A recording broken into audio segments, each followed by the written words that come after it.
What if everything you know about reality is an illusion?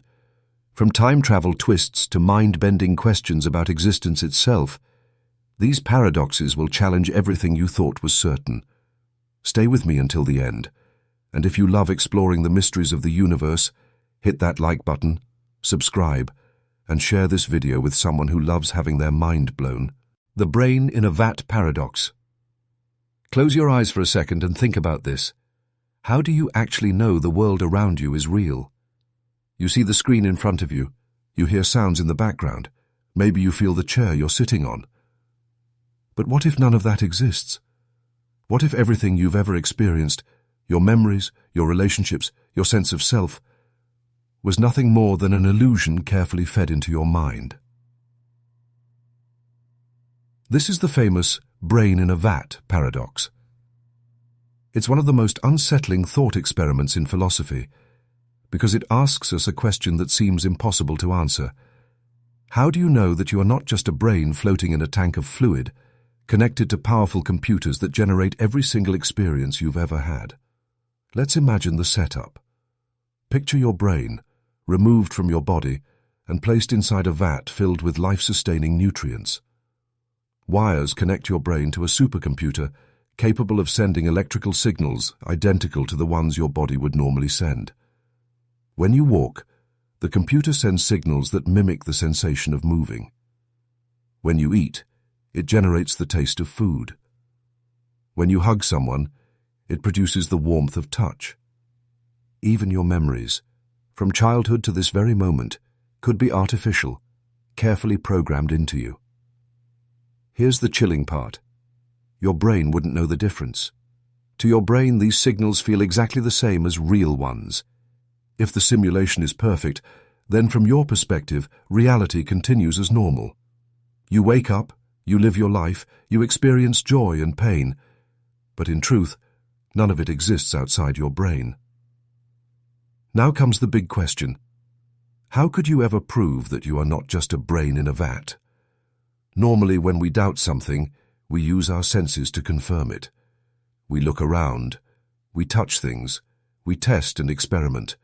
But in his paradox, those senses themselves are part of the possible illusion. If the computer is controlling what you see, hear, and feel, then using those senses to test reality is like asking the trickster whether they are tricking you. You can never be sure. This is why the paradox is so powerful. It highlights the limits of human knowledge. We rely completely on our senses to tell us what's real. But what if our senses are being fooled? It's like being trapped inside a dream that feels so vivid you don't even realize you're dreaming. And if you've ever had a dream that felt real until you woke up, you know how convincing illusions can be. Philosophers have struggled with this problem for centuries. René Descartes famously wondered whether a powerful evil demon was deceiving him, feeding him false experiences. His conclusion was that the only thing he could be absolutely sure of was his own existence as a thinker. I think, therefore I am. The brain in a vat paradox is a modern upgrade to that old question, replacing demons with computers, artificial intelligence, and virtual reality. And here's where it gets even more interesting. Today, with the rise of VR headsets, brain-computer interfaces, and artificial intelligence, the scenario no longer feels purely theoretical. If humans can already create immersive video games and simulations that trick our senses, what will technology be capable of in 100 years? Could we eventually build a system that simulates an entire reality indistinguishable from our own? And if so, how would we ever know if we were living in it already? But this paradox doesn't just make us doubt reality. It also makes us rethink meaning. Suppose you really were just a brain in a vat. Would your life lose its value? Some argue yes. If everything is fake, then happiness, love, and achievement mean nothing. But others counter that the feelings themselves are what give life meaning, regardless of whether they're created by a real world or a simulated one. After all, if joy feels real to you, does it matter where it comes from? There's also a darker twist. If you begin to question whether you're a brain in a vat, that very doubt could itself be part of the illusion. The system might be designed to give you the idea of questioning reality just to make the simulation more convincing. In other words, even your skepticism could be programmed. It's a paradox with no escape. Every path leads you back into uncertainty. Ultimately, the brain in a Vat Paradox forces us to confront an uncomfortable truth. We cannot be absolutely certain that reality is as we think it is. Our world, our memories, our very selves might all depend on signals inside the brain. That means reality is fragile, dependent not on the world outside us, but on how our minds interpret information. And maybe that's the biggest lesson. Whether you are truly living in the real world or inside a vast simulation, the only reality you'll ever know is the one your brain believes in. Perhaps the only certainty we have is uncertainty itself, and the meaning of life lies not in proving what's real, but in how we choose to live inside the reality we experience. The Simulation Paradox. What if everything in your life, the people you love, the choices you make, even the thoughts inside your head, isn't real at all? What if it's all just a line of code in a vast computer program running inside a simulation so advanced that you could never tell the difference? This is the Simulation Paradox, one of the most mind-bending and popular thought experiments of our time. To understand it, imagine your favorite video game. In just a few decades, video games have gone from pixelated characters on a screen to ultra-realistic, open worlds that almost feel alive. Now take that idea and push it thousands of years into the future. Imagine a civilization with technology so advanced that they can create entire worlds, down to the smallest detail, worlds with landscapes, societies, and even conscious beings who believe they are real. Now ask yourself, how do you know you aren't living in one of those simulations right now? The Simulation Paradox rests on a simple but terrifying logic. If it's possible to create a world that is completely indistinguishable from reality, then it's also possible that future civilizations might create millions or even billions of these simulated worlds. If that's the case, then the number of simulated realities would far outnumber the base reality, the one true original universe. And if simulations outnumber the real world, then the odds suggest that we are more likely to be living in a simulation than in the one real universe. But here's the catch. If we are inside a simulation, we would have no way of proving it. The grass under your feet, the sun in the sky, the taste of food, all of it could be generated by code. Even your memories might be pre-programmed backstories written into your character, just like a role-playing game assigns a history to its heroes. To you, everything feels real, but to the creator, ears of the simulation, it's all just data. This idea isn't just science fiction. Serious philosophers and scientists like Nick Bostrom at Oxford University have argued that the simulation hypothesis is not only possible, but perhaps even likely. After all, humans already build small simulations. We create computer models of weather, ecosystems, and even human behavior. We design AI characters in games that think, move, and act in ways that seem increasingly lifelike.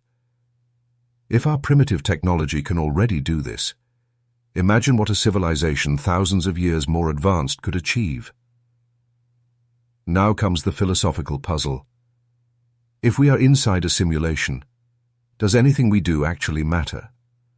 At first glance, it might seem like the answer is no. If everything is fake, then why care? Why strive? Why suffer? But think about it. Your emotions still feel real to you. When you laugh, when you fall in love, when you feel pain, those experiences are genuine, even if the source behind them is artificial. So perhaps meaning in life isn't about whether reality is real, but about the fact that you experience it. But the paradox runs deeper. If this is a simulation, then who is running it? Are we being watched like characters in a giant video game, studied like lab rats in an experiment?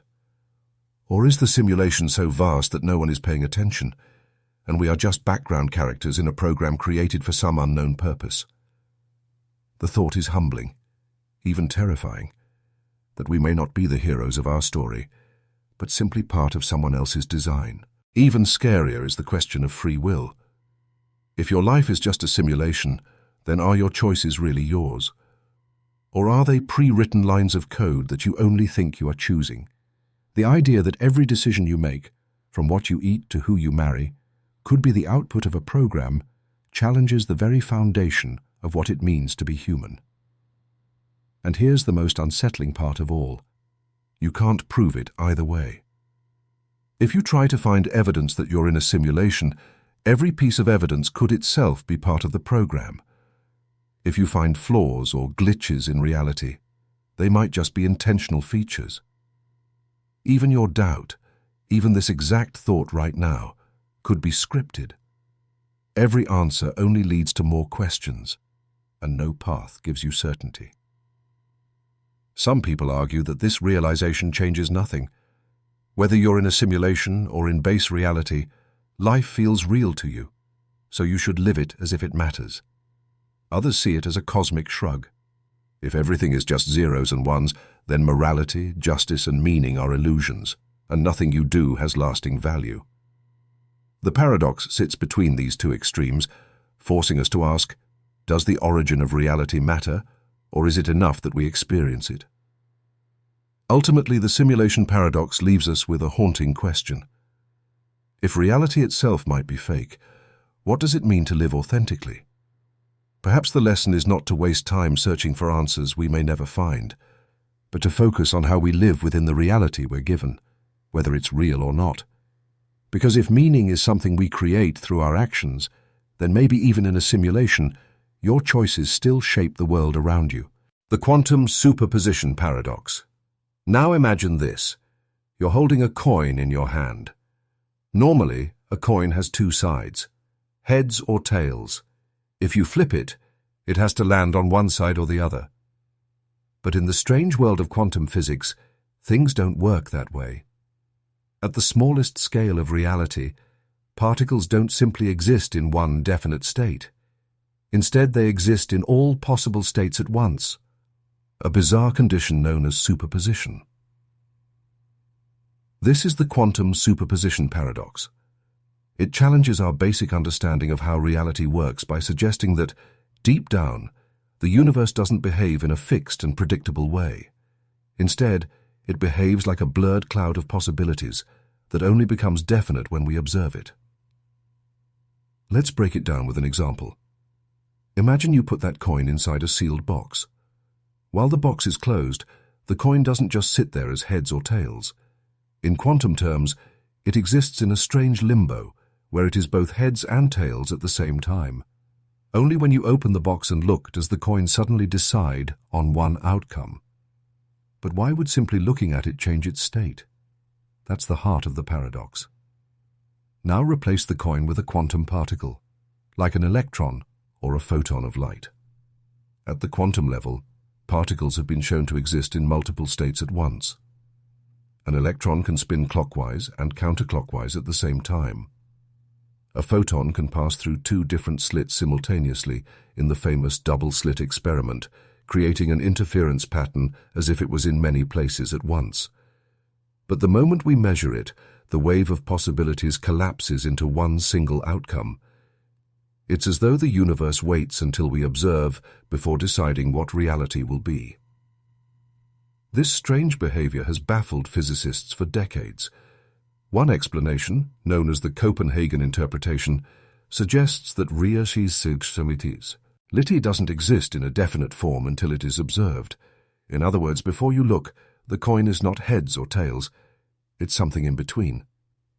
Another explanation, called the many worlds theory, proposes that every possible outcome does happen, but in separate universes. When you open the box, you see heads in one universe and tails in another. Reality itself branches, splitting into countless parallel worlds with every quantum event. But the paradox goes beyond physics and into philosophy. If observation changes reality, then what counts as an observation? Does it require a conscious human being? Can a camera do it? Or could the universe itself be observing at all times? And if human consciousness plays a role, does that mean our awareness is actively shaping the universe?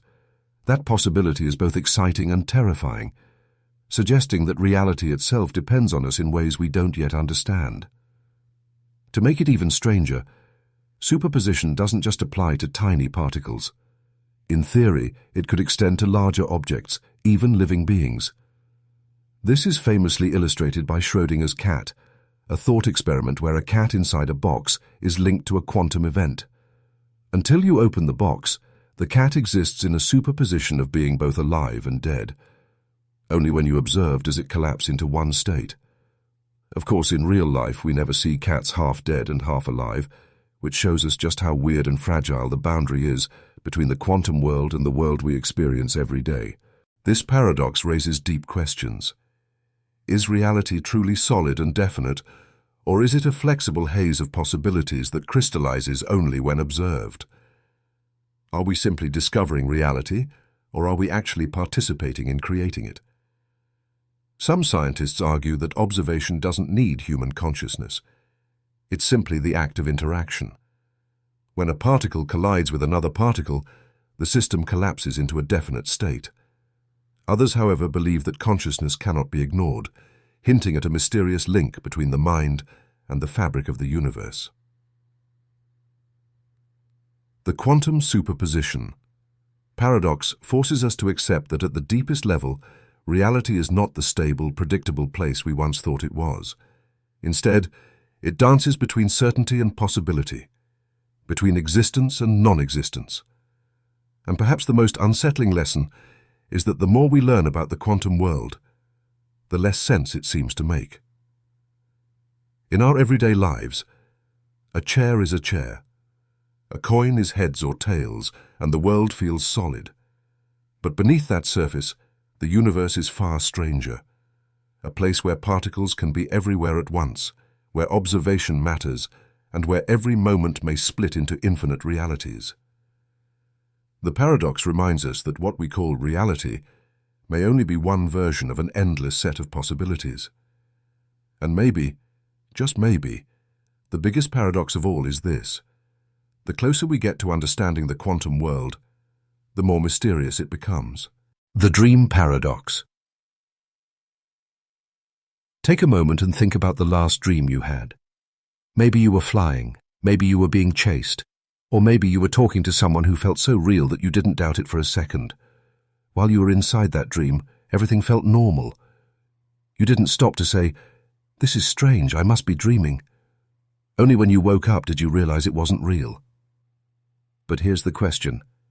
How do you know that what you're experiencing right now isn't just another dream? This is the dream paradox, a haunting puzzle that asks, what separates waking reality from dreaming? How can you ever be sure that this moment, the screen in front of you, the chair you're sitting on, the people in your life, isn't simply part of a larger dream you haven't woken up from yet?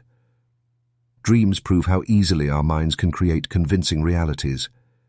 When you're asleep, your brain generates entire worlds, complete with landscapes, people, conversations, emotions, even pain and pleasure. In those moments, the absurd feels logical. You might breathe underwater, meet someone long gone, or teleport across the world, and none of it strikes you as impossible. Only upon waking do the cracks in the illusion appear. But here's the unsettling thought. What if waking life itself is just another layer of dream? The ancient Chinese philosopher Zhuangzi once told a famous story. He dreamt that he was a butterfly, fluttering through the sky. When he woke up, he wondered, was he a man who had dreamt of being a butterfly, or a butterfly now dreaming of being a man? That story captures the essence of the dream paradox. The line between reality and dream may not be as clear as we think. René Descartes wrestled with this very problem in the 17th century.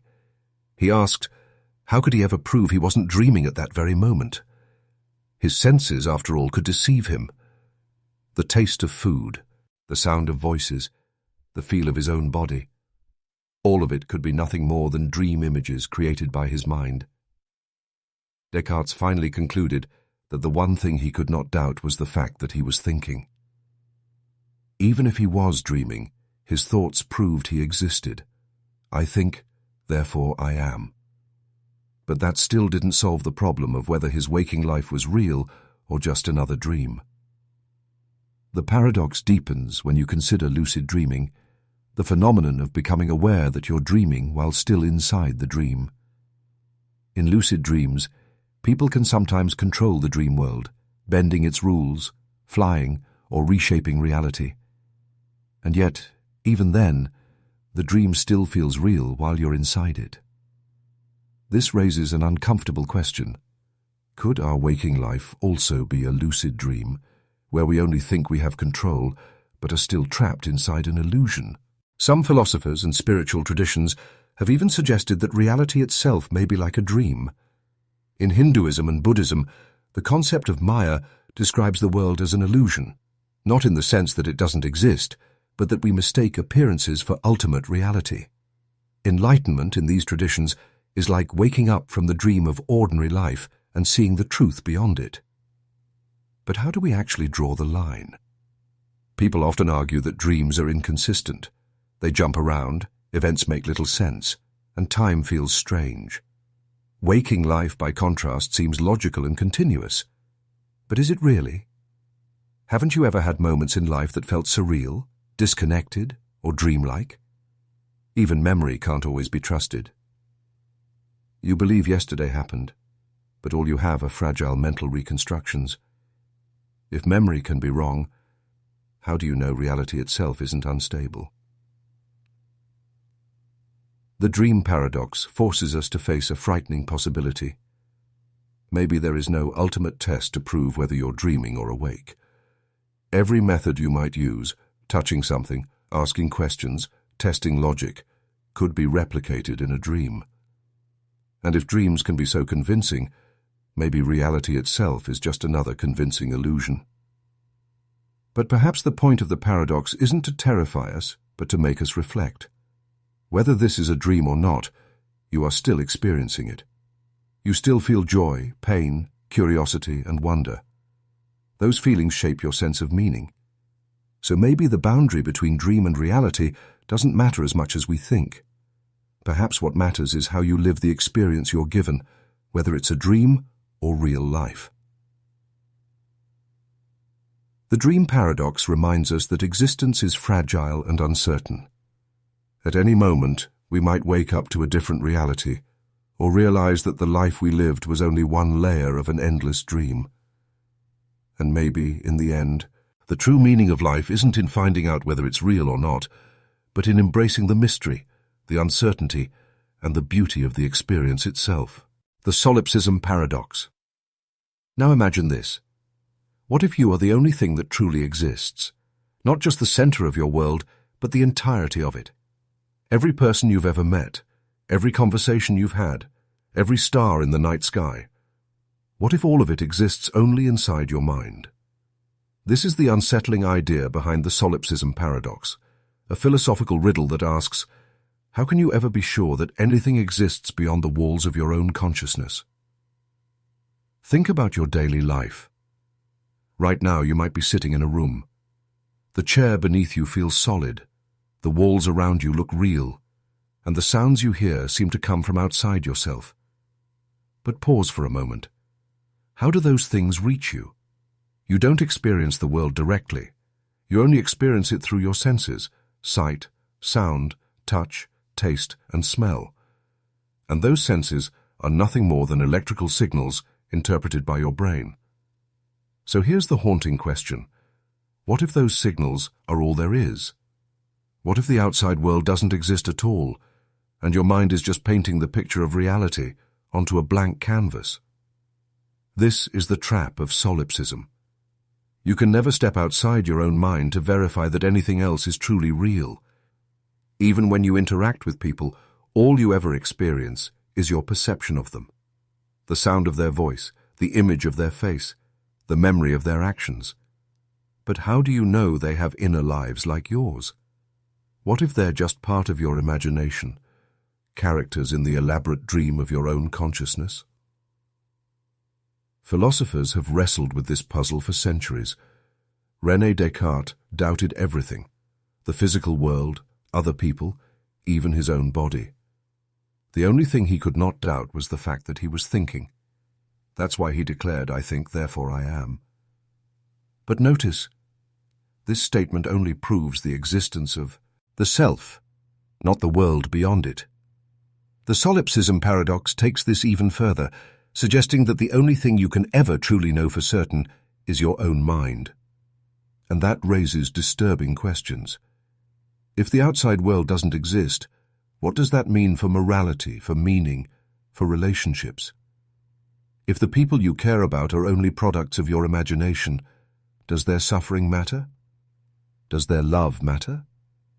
Or is everything you value in life simply a projection of yourself back at yourself? Dreams show us how plausible this idea can feel. When you dream, your mind generates entire worlds filled with people who act and speak in ways you don't consciously control. While you're dreaming, you believe those people are real, even though they're just creations of your own mind. So if your brain can fabricate reality while you sleep, why couldn't it be doing the same while you're awake? Even memory doesn't escape the paradox. You trust your memories as evidence that the past happened. But neuroscience shows us that memory is fragile, easily distorted or even fabricated. If your memories are unreliable, how can you use them as proof that the world beyond your mind exists? The Solipsism Paradox is like a mental cage. Every attempt to prove that reality exists outside your mind uses tools, your senses, your reasoning, your thoughts, that themselves belong only to your mind. It's like trying to lift yourself into the air by pulling on your own hair. No matter how hard you try, you're stuck within the boundaries of your own consciousness. But there's another way to look at it. Maybe solipsism doesn't have to be terrifying. Maybe it's an invitation to rethink what existence means. Even if the world is only a projection of your consciousness, the experiences still feel real to you. Love, joy, pain, curiosity, those emotions shape your life, whether they come from an external world or not. In that sense, meaning doesn't depend on proving that other people exist. It comes from how you live, how you feel, and how you choose to interpret your reality. The Solipsism Paradox reminds us of a humbling truth. Reality, as we know it, is always filtered through the mind. Whether there is an external universe, or whether your mind is the entire universe, the only reality you'll ever experience is the one inside your consciousness. And maybe, just maybe, that's enough. The Fermi Paradox. Look up at the night sky. You see stars scattered across the darkness, billions of them. Modern astronomy tells us there are not just billions but hundreds of billions of stars in our Milky Way galaxy alone. And beyond that, billions of galaxies, each with billions of stars of their own. Many of those stars have planets orbiting them, and countless of those planets fall into the so-called habitable zone, the sweet spot where liquid water and potentially life could exist.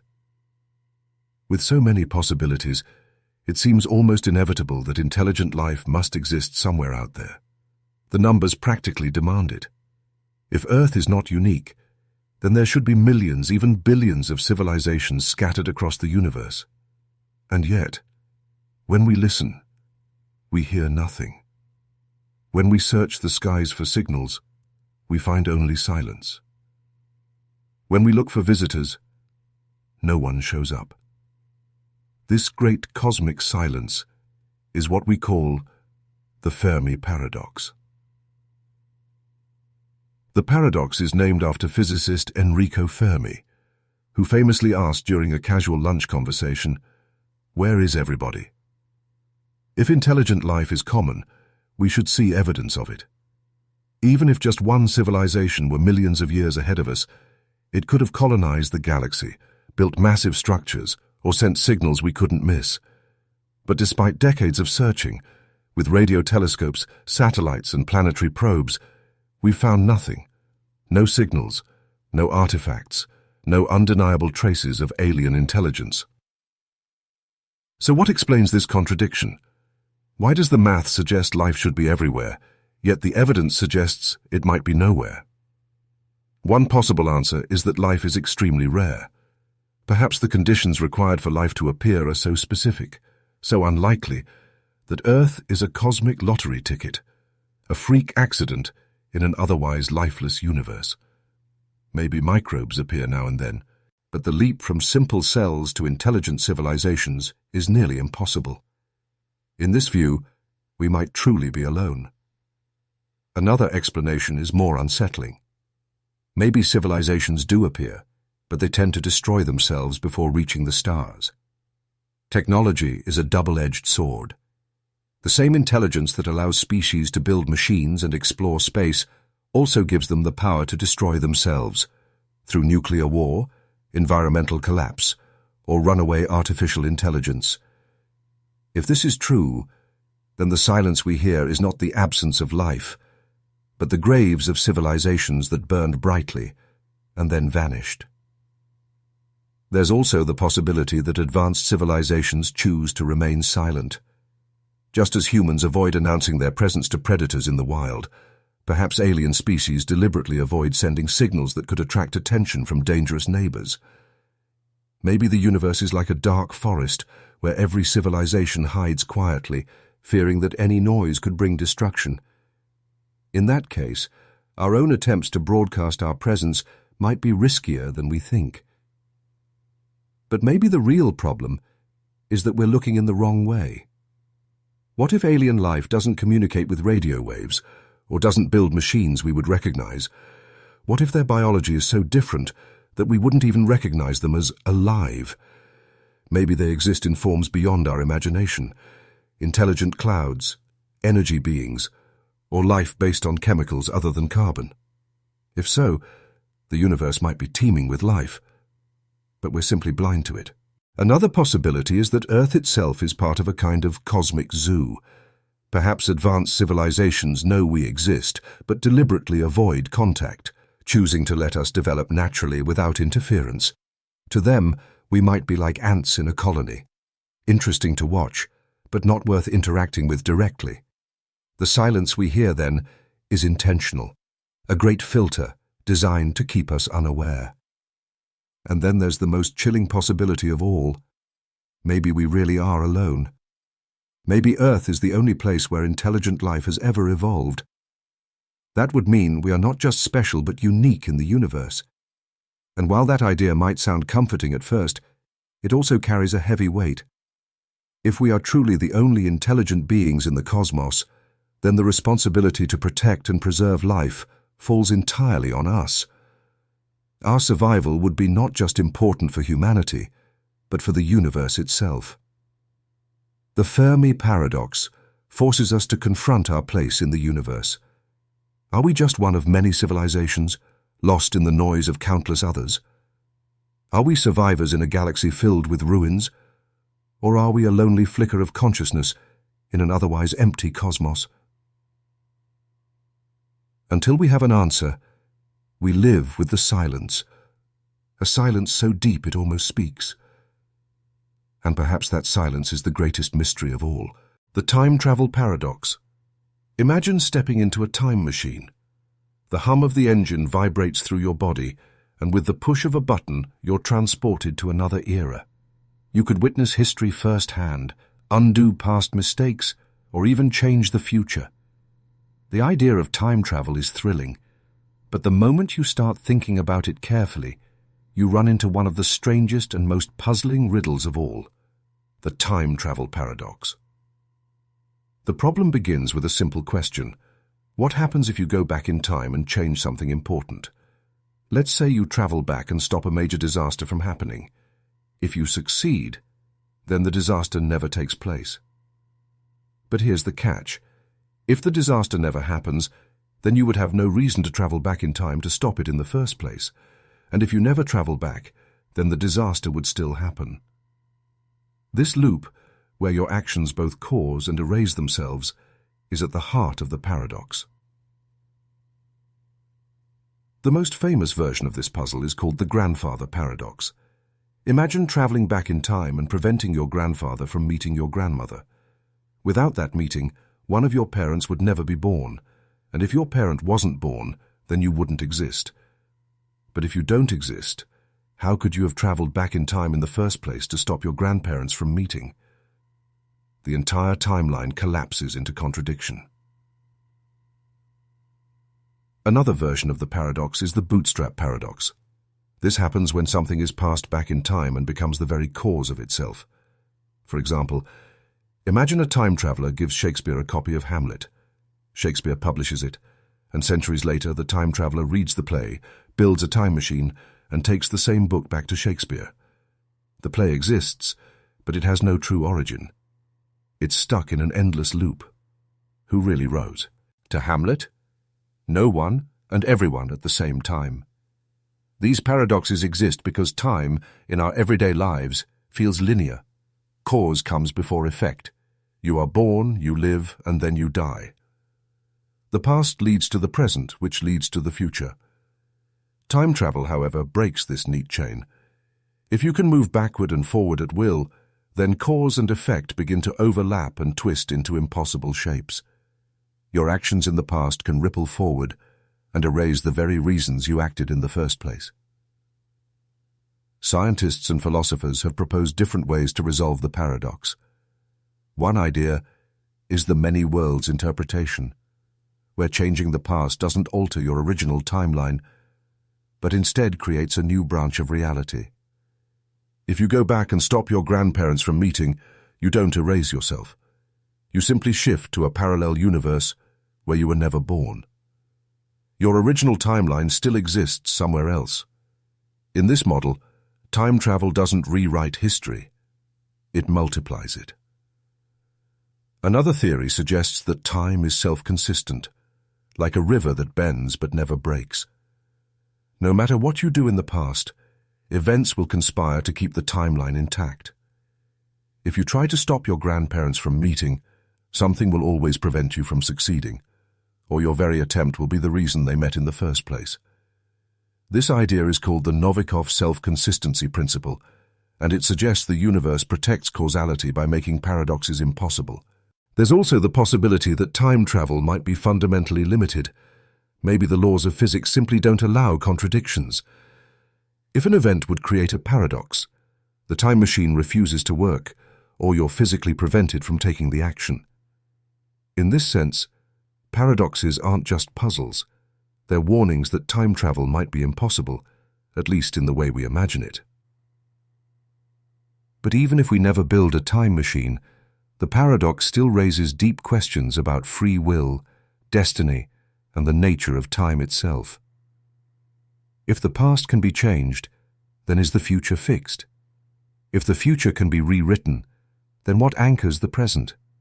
And if time loops are possible, then are we trapped in a repeating cycle, living the same events over and over without realizing it? The time travel paradox isn't just about science fiction. It forces us to think about the very structure of reality. Is time a straight line, an endless loop, or a branching tree of infinite possibilities? The truth remains unknown. But one thing is certain: the more we think about time, the stranger it becomes. In the end, whether time travel is possible or not, the paradox reminds us of something profound. We live in a universe where cause and effect, past and future, may be far more fragile than we imagine. And if one day we do discover how to travel through time, the greatest challenge may not be building the machine, but understanding the impossible puzzles it creates. The infinite regress paradox. Imagine asking a simple question: why? A child might ask, "Why is the sky blue?" You answer, "Because of the way sunlight scatters in the atmosphere." Then they ask, "But why does sunlight scatter?" You explain again. They ask, "Why?" You give another reason, and again, "Why?" The questions keep going, one after another, stretching further and further back. But where does it stop? This is the heart of the infinite regress paradox. For every answer we give, there's always another question that can be asked. Every explanation demands its own explanation. Every cause requires another cause before it. And if we keep pushing far enough, we end up in an endless chain with no clear beginning. Think about the universe itself. We say the Big Bang was the beginning of everything, but then someone asks, what caused the Big Bang? Maybe science will one day give us an answer. But then comes the next question. What caused that cause? And the next, and what caused that? No matter what explanation we give, there's always another why waiting behind it. It's like pulling back the layers of an onion. No matter how many you peel away, there's always another layer beneath. This creates a troubling paradox. If every cause needs another cause before it, then nothing ever gets started. Imagine a row of dominoes falling. For the last domino to fall, the one before it must fall, and before that another, and so on. But if the chain goes back forever with no first domino to start the sequence, then how did the motion ever begin? The paradox suggests that without a starting point, nothing should exist at all. And yet here we are. Philosophers and scientists have wrestled with this puzzle for centuries. Some argue that there must be a first cause, something that exists without being caused by anything else. Ancient thinkers like Aristotle called this the moved mover, the first source of motion that set everything else in motion. In religious philosophy, this idea often becomes God, the ultimate first cause that exists beyond time and space. But others argue that appealing to a first cause only shifts the problem. If God exists, then what caused God? And if God needs no cause, why can't the universe itself need no cause? Another possibility is that the chain really is infinite, and there is no beginning. Perhaps reality has always existed in one form or another. Maybe there is no first domino because the sequence has no start and no end. This avoids the problem of needing a beginning, but it raises another one. Can an infinite chain of causes actually exist in reality? Or is infinity just a concept in our minds? There's also the idea of circular causation, where the chain loops back on itself. Imagine that the universe causes itself, like a snake eating its own tail. This strange idea suggests that instead of stretching backward forever, causes eventually connect in a circle with no clear starting point. But then we must ask, does that really explain anything? Or is it just hiding the problem inside a loop? The infinite regress. Paradox doesn't only apply to the origin of the universe. It shows up in philosophy, logic, and even daily life. When we define a word, we often use other words to explain it. But then those words also need definitions. If we keep asking for definitions, we fall into an infinite regress. Similarly, when we try to justify knowledge, every proof demands another proof behind it. If we never find a foundation, does that mean knowledge itself is impossible? This paradox reveals something profound about the human mind.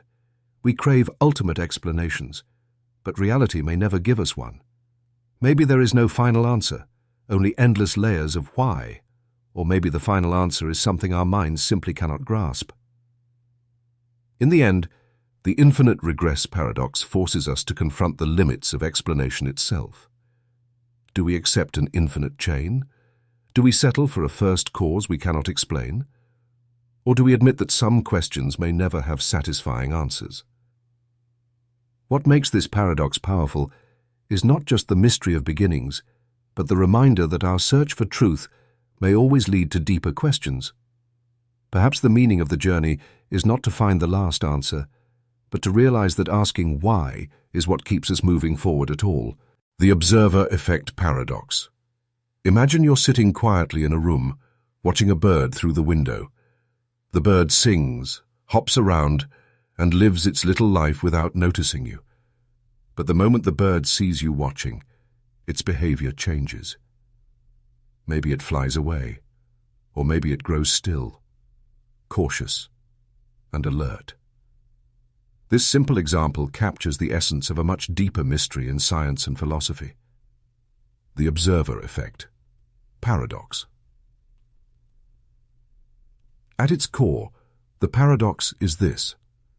The act of observing something can change the very thing being observed.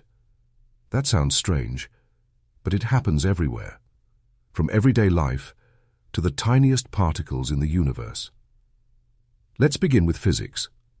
In the quantum world, particles like electrons and photons behave in mysterious ways. In the famous double-slit experiment, scientists shine light or particles through two tiny slits onto a screen. When no one observes them, the particles act like waves, passing through both slits at once and creating an interference pattern, proof that they exist in multiple states simultaneously. But the moment someone measures or observes which slit the particle passes through, the pattern changes. The particles suddenly behave like solid objects, choosing one path or the other. In other words, the simple act of observing collapses the wave of possibilities into a single outcome. That's the paradox. Is reality itself influenced by whether we look at it? Does the universe behave one way when unobserved, and another way when observed? If so, then what role does consciousness play in shaping the world around us? The observer effect isn't just about quantum physics. It shows up in psychology too. When people know they are being watched, they often change their behavior. Think about students taking an exam while under surveillance, or workers in a factory when a supervisor is nearby. They tend to perform differently than they would if no one were watching. This is sometimes called the Hawthorne effect, and it shows that observation alone can influence outcomes, even outside of science. But the quantum version raises questions far stranger. Some interpretations suggest that particles don't have definite properties until they are measured. Before observation, an electron isn't in one place or another. It exists in a fuzzy cloud of possibilities. But the instant we measure it, it decides where it is. Does this mean the universe only becomes real when observed? And if so, who or what is doing the observing when humans aren't around? One possibility is that observation doesn't require human consciousness. Maybe it's just interaction. When a particle interacts with another particle, the measurement is made and the system collapses into a definite state. In this view, the universe doesn't need us. It measures itself all the time through countless interactions. But another interpretation is more mysterious, that human consciousness itself plays a role in shaping reality. If true, this would mean that reality isn't fixed until a mind perceives it. That possibility makes us not just spectators, but participants in the construction of the universe. The observer effect paradox has fascinated philosophers because it blurs the line between subject and object.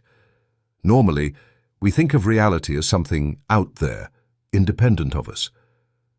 But if observation changes reality, then we are woven into the fabric of existence itself. Reality may not be a stage where we watch events unfold. It may be a play that only exists because we are in the audience. Of course, this idea can feel both empowering and unsettling. If our observation shapes reality, then do we have more influence over the universe than we realize? Or does it simply mean that the universe is stranger than our common sense can handle? Either way, the paradox reminds us that the world is not as solid and fixed as it seems. In daily life, the observer effect is a reminder of self-awareness. Just as particles behave differently when observed, so do people. The act of being seen can change our choices, our behavior, even our sense of identity. Are we truly ourselves, or are we constantly shaped by the eyes of others watching us? The observer effect. Paradox leaves us with a haunting possibility. Reality itself may not exist in a definite way until it is observed. Whether through the eyes of a scientist, the awareness of a mind, or the interactions of the universe itself.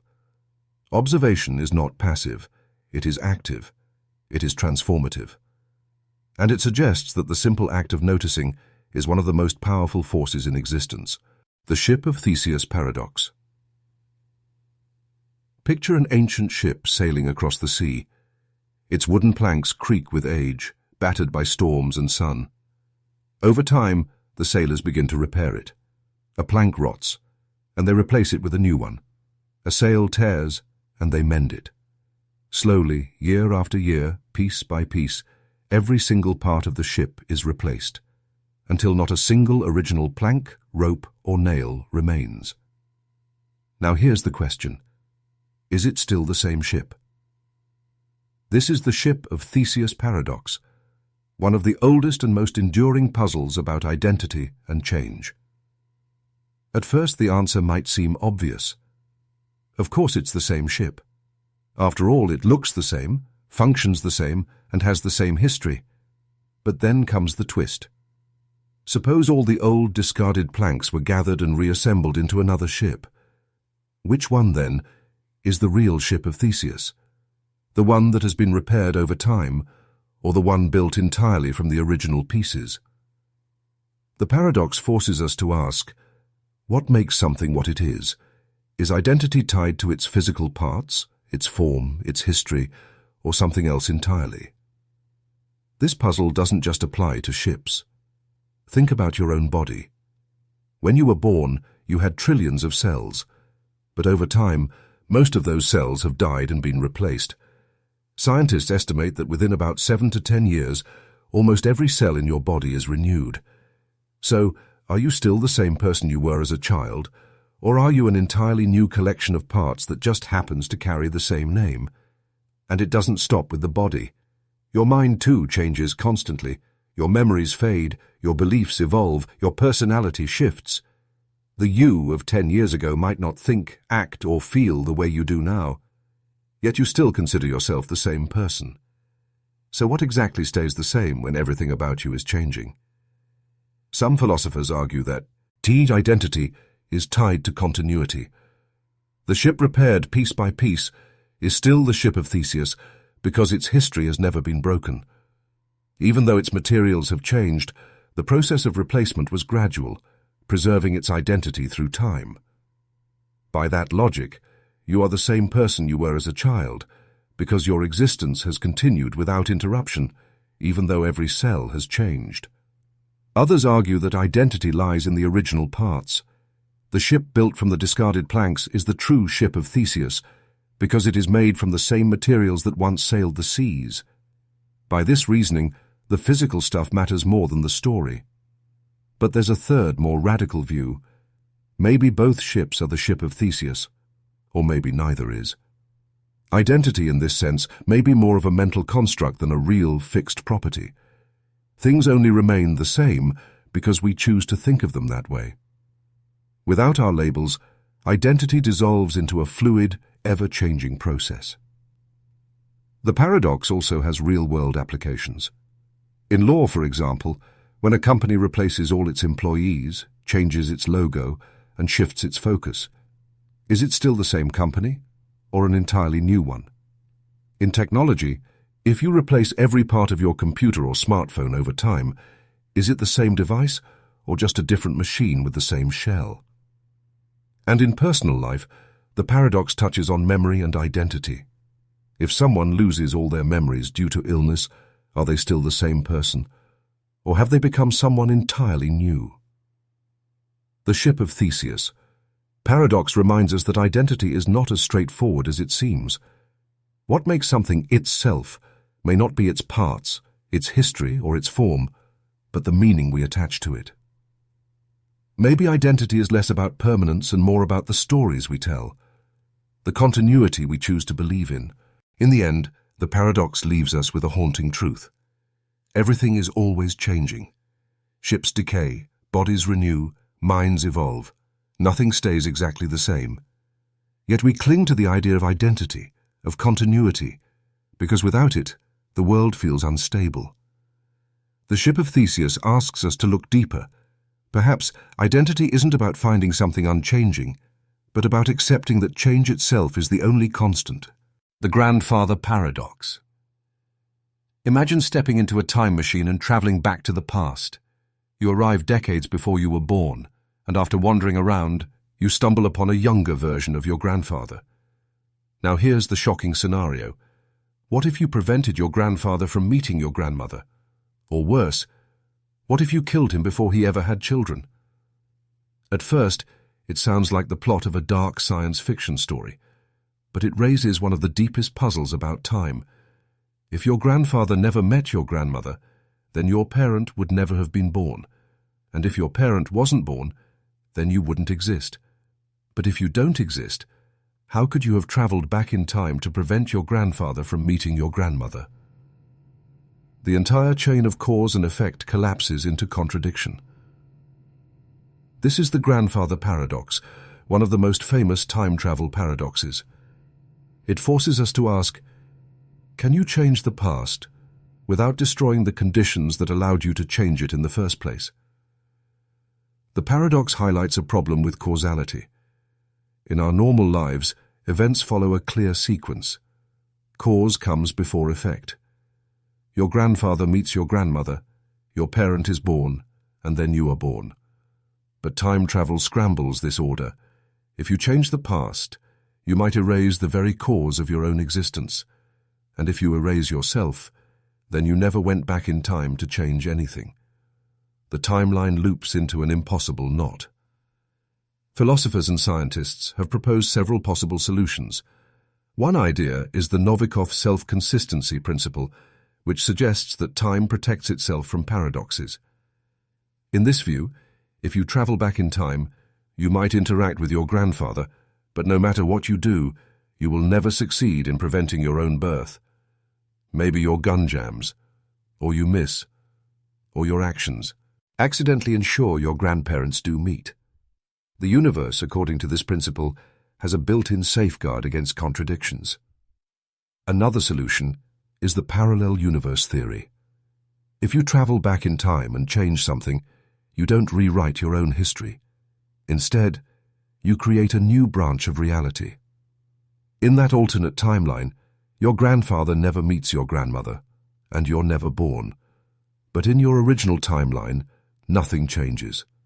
Both realities exist side by side, and the paradox disappears because there is no single, absolute timeline to break. But this solution raises new questions. If parallel universes exist, then what happens to you? Do you stay in the new timeline, forever cut off from the one you came from? Or do you snap back to your original timeline the moment you stop interfering? And if infinite branching universes exist, then is every possible version of reality already happening somewhere? The Grandfather Paradox also raises unsettling questions about free will. If time is self-consistent, then maybe you don't have true freedom in the past. Every choice you make would already be part of the timeline. That means you can't really change history, you can only fulfill it. On the other hand, if you can create new timelines, then your choices might spawn entire universes. But if every possibility already exists in some universe, are you really choosing, or just moving between options that are all inevitable? This paradox doesn't just challenge science fiction writers, it cuts to the heart of how we understand time. Is time a fixed sequence of events, unchangeable and locked? Or is it flexible, branching, and open to rewrites? If it's fixed, then time travel may be possible, but history would be unchangeable. If it's flexible, then time travel might let us alter the past, but at the cost of breaking reality into countless versions. And here's the most mind-bending thought. What if you've already traveled back in time? What if your actions in the past are the reason things turned out exactly the way they did? In that case, you aren't breaking the timeline, you're part of it. The paradox dissolves, but only by accepting that your life may be a loop, one you cannot escape. The Grandfather Paradox is so powerful because it shows us the limits of logic when applied to time. It reminds us that our usual understanding of cause and effect may not hold when time itself is flexible. Whether time travel is possible or not, this paradox makes one thing clear. If we ever learn to bend time, the greatest challenge won't be the technology. It will be untangling the contradictions that come with it. The black hole information paradox. Imagine a star many times larger than our sun, burning brightly for millions of years. Eventually it runs out of fuel, collapses under its own gravity, and creates one of the most mysterious objects in the universe. A black hole. A black hole's gravity is so powerful that nothing can escape it, not even light. Once you cross the boundary known as the event horizon, you are trapped forever. At first, this seems simple enough. A black hole is like a cosmic trap, swallowing anything that falls inside. But then comes one of the strangest mysteries in modern science. the black hole information paradox. Here's the problem. In physics, there's a rule. Information can never be destroyed. No matter what happens, the details about a system, its particles, its states, its history, are always preserved in some form. If you burn a book, the pages are gone, but the information still exists in the smoke, the ashes, the heat, and the molecules released. The universe keeps track of everything. But black holes seem to break this rule. When something falls into a black hole, a star, a planet, or even a single atom, it seems like all the information about that object is lost forever. According to Einstein's theory of general relativity, once you cross the event horizon, there's no way back. Eventually, black holes themselves evaporate through a slow process called Hawking radiation, releasing energy and particles until they vanish completely. And when they vanish, the information about everything they swallowed appears to vanish with them. This creates the paradox. If information can't be destroyed, but black holes erase it, then one of our deepest laws of physics must be wrong. Either our understanding of black holes is incomplete, or our fundamental laws about information need to be rewritten. Stephen Hawking, who first proposed Hawking radiates, in the 1970s, argued for decades that information really was lost in black holes. But this idea shook the foundations of physics. Losing information would mean that the universe is not predictable, that the future cannot be fully calculated from the past, and that the laws of quantum mechanics, the most successful theory in science, might break down. Other scientists refused to accept this, insisting that somehow the information must survive. So where could the information be hiding? One idea is that it's stored on the surface of the event horizon itself, smeared across the boundary in a kind of cosmic hologram. This is known as the holographic principle, the idea that the three-dimensional contents of a black hole could be encoded on its two-dimensional surface, like a hologram storing a 3D image on a flat sheet. If this is true, then the universe itself might work like a hologram, with all the information about reality encoded on cosmic boundaries we cannot yet see. Another possibility is that Hawking radiation itself carries the information out, but in such a scrambled and subtle way that we cannot yet detect it. To us, it might look like random energy, but hidden within it could be the blueprint of everything the black hole ever consumed. There are also more radical ideas. Some physicists suggest that black holes may connect to other parts of the universe, or even to entirely different universes, through structures like wormholes. In that case, the information isn't lost. It's just transported somewhere else beyond our reach. Others propose that information falling into a black hole is duplicated. One copy stays on the event horizon, while another passes inside. But this clashes with another rule of physics, the no-cloning theorem, which states that information cannot be perfectly copied. The paradox remains unresolved, but what makes it so powerful is what it reveals. Black holes are not just destructive monsters in space. They are laboratories for the deepest mysteries of reality. They sit at the crossroads between Einstein's relativity, which describes gravity and the large-scale universe, and quantum mechanics, which governs the tiny world of particles.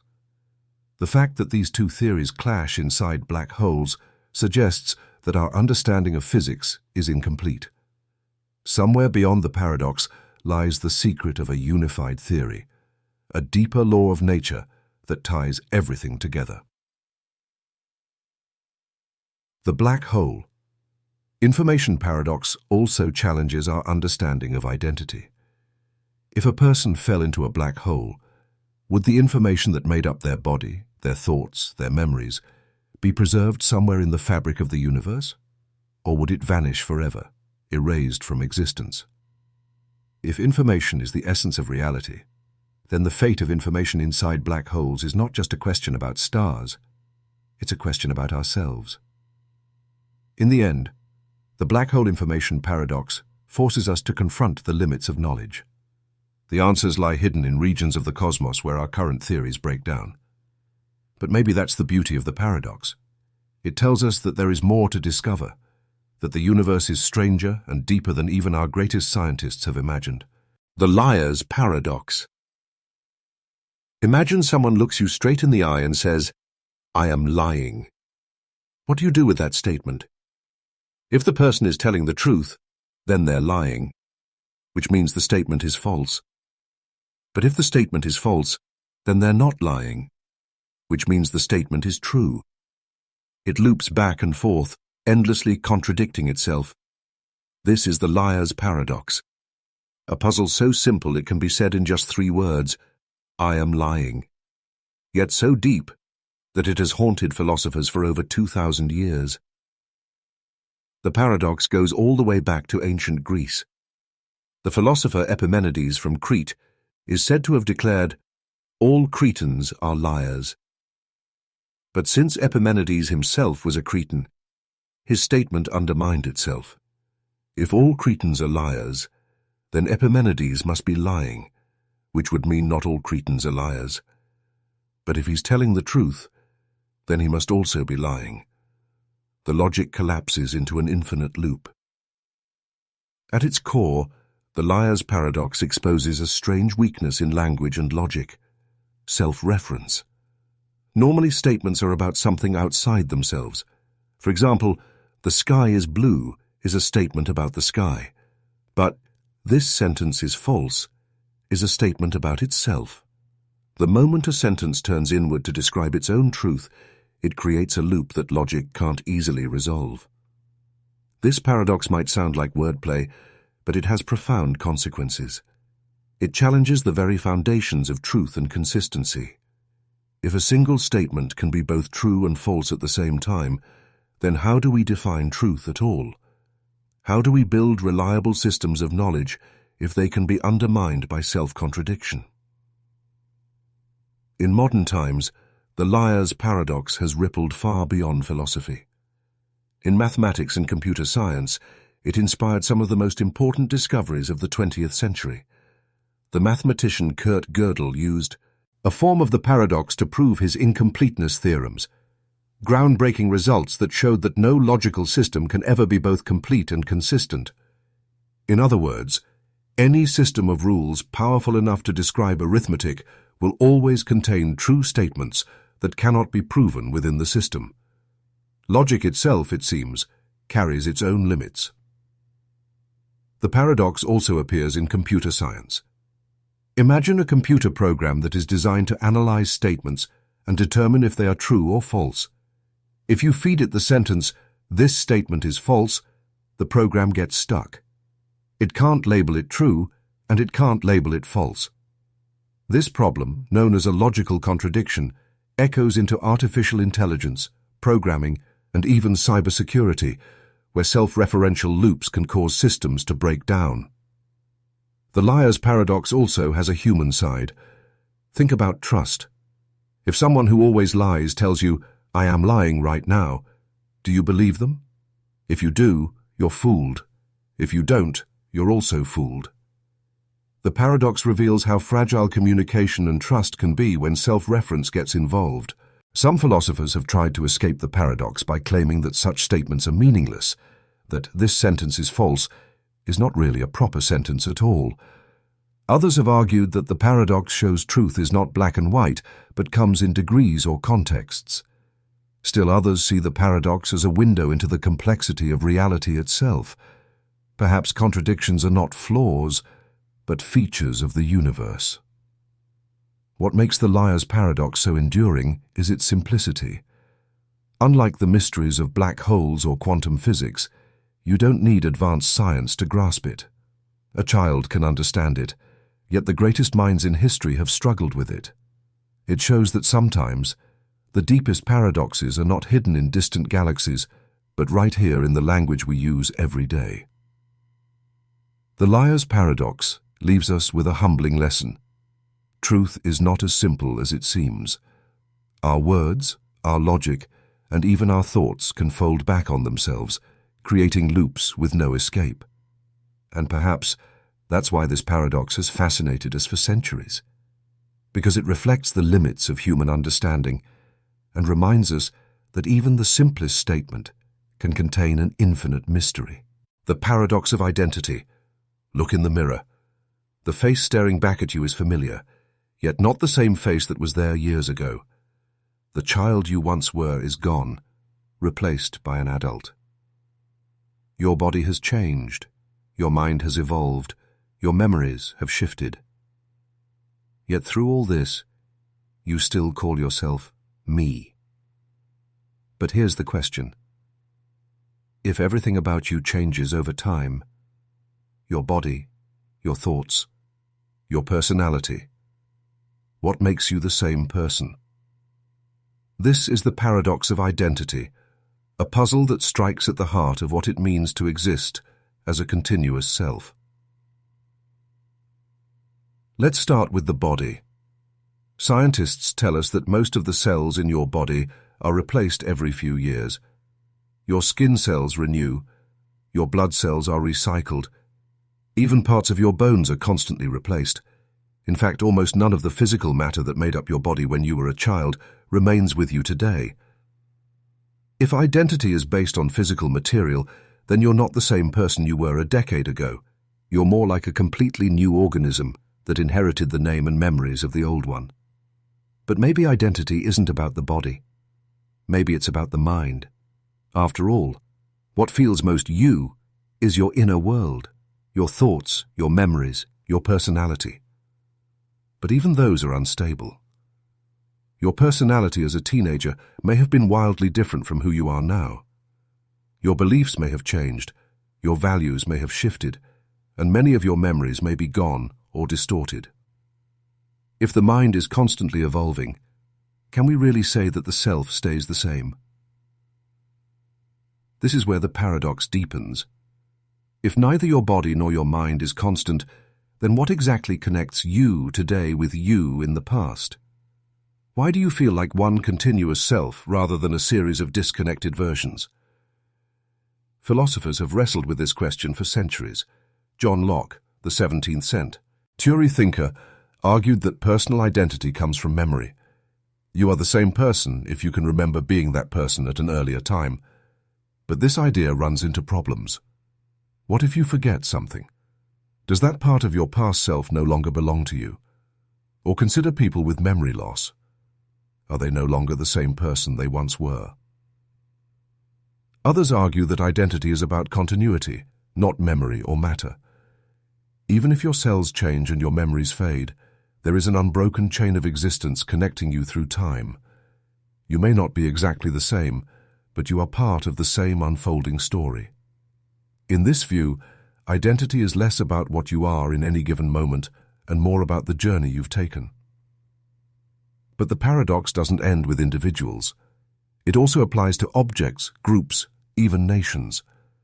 A country can change its borders, its government, its people, and its culture, and yet still be called the same nation.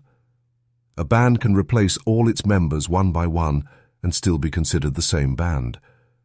But where exactly does the identity reside? The paradox of identity even ties back to the ship of Theseus. If you replace every plank of a ship, is it still the same ship? If you replace every cell of a person, are they still the same person? The questions echo endlessly, showing how fragile and slippery the concept of identity really is. And here's the haunting part. Maybe identity isn't a fixed thing at all. Maybe it's not a solid core you carry with you through time. Maybe identity is a story, one that you and the people around you tell. You are you because you remember being you yesterday, because others recognize you, because society treats you as continuous. Without that shared story, the idea of a stable identity might collapse. So what does this mean for us? It could be unsettling. The thought that the self we cling to is always shifting, never fixed. But it could also be freeing. If identity is fluid, then you are not bound by who you were in the past. You are not locked into one version of yourself. You can change, grow, and redefine who you are, and still carry the thread of continuity that connects it all together. The paradox of identity reminds us that the self is both fragile and powerful. Fragile because it is built from memories and perceptions that can shift or fade.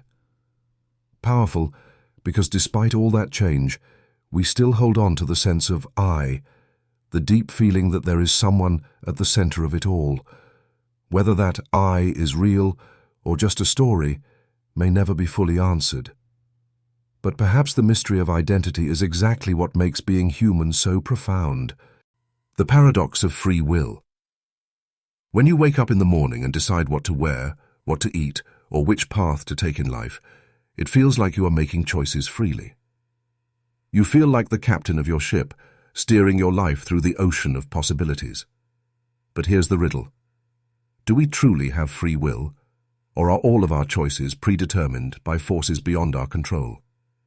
This is the paradox of free will, a question that touches science, philosophy, religion, and even our sense of identity. Let's start with the idea of determinism. Determinism says that every event in the universe is caused by something before it. If you roll a ball, it moves because of the push you gave it. If a glass breaks, it's because it slipped and hit the ground. Extend this logic far enough, and every action, including your own thoughts and decisions, is the inevitable result of prior causes. Your genes, your upbringing, your environment, your experiences, and even the chemical reactions in your brain all combine to create the decision you think you are freely making. If determinism is true, then your choice of breakfast this morning wasn't really free at all. It was set in motion long before you even woke up, perhaps even at the beginning of the universe, when the first particles began to move. Every decision, big or small, may just be the unfolding of a chain reaction that started billions of years ago. But if that's the case, then where does free will fit in? How can we be responsible for our actions if we never truly had the power to choose them? If a person commits a crime and every action leading up to it was predetermined, can they really be blamed? If someone achieves greatness, was it really their free will, or simply the inevitable outcome of their circumstances? On the other hand, if the universe is not deterministic, if chance and randomness play a role, then does that give us free will? At first it might seem so. If not everything is predetermined, maybe we can step in and choose. But randomness doesn't equal freedom. If your choices are just the result of random chance, are they really yours? Imagine flipping a coin to make every decision. That's not free will. That's luck. This is the paradox. If our actions are determined, then we are not free. But if our actions are random, then we are also not free. Either way, freedom seems to slip through our fingers. Religions and philosophies have wrestled with this dilemma for centuries. Some traditions argue for divine foreknowledge, the belief that a god or higher power already knows everything that will happen. But this creates the same problem. If the future is already known, then how can we truly choose? Others argue that free will and determinism can coexist, a position called compatibilism. Compatibilists claim that freedom doesn't mean absolute independence from causes. It simply means acting according to your own desires and reasons, even if those desires themselves have causes. Science adds yet another layer to the puzzle. Neuroscientific experiments have shown that the brain begins preparing for decisions milliseconds before we become consciously aware of making them. In other words, your brain decides before you feel like you've decided. This raises a disturbing possibility. Is consciousness just an afterthought, narrating choices that the brain has already made? If so, free will might be an illusion, a story we tell ourselves to make life feel meaningful. Yet despite all these arguments, we live our lives as though free will is real. We hold people accountable for their actions, we celebrate achievements, we feel guilt for mistakes, and we struggle with decisions every day. Even if logic and science suggest that free will is an illusion, our experience of life insists that it is real. Perhaps free will is less about escaping causality and more about how we experience agency. The sense that I am the one making this choice, even if it could not have been otherwise. The paradox of free will reminds us that freedom may not be as simple as choosing between coffee or tea. It might be an emergent phenomenon, born from the complexity of the brain, society, and consciousness. Or it might be a comforting illusion, necessary for morality, responsibility, and meaning. In the end, the paradox forces us to ask, does it really matter if free will is real? If believing in it allows us to live with purpose, to create, to love, and to take responsibility, then maybe that belief itself is what gives free will its power. Whether it exists or not, the feeling of freedom may be one of the most important parts of being human. The Infinite Universe Paradox. Step outside on a clear night and look at the stars. They stretch out endlessly, glittering across the sky. The more powerful our telescopes become, the more galaxies we discover, each one filled with billions of stars, many with planets of their own. The sheer scale of the cosmos is beyond comprehension.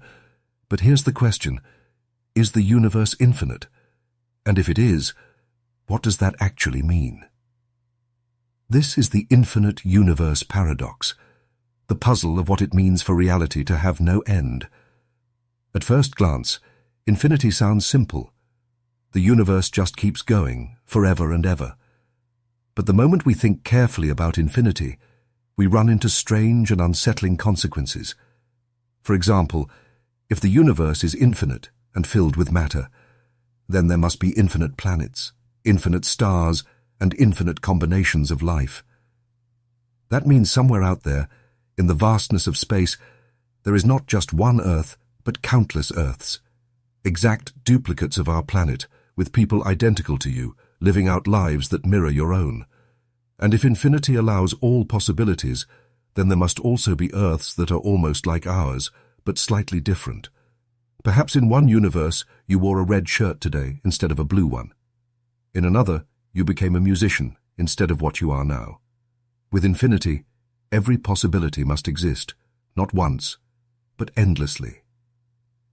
This leads to a strange feeling.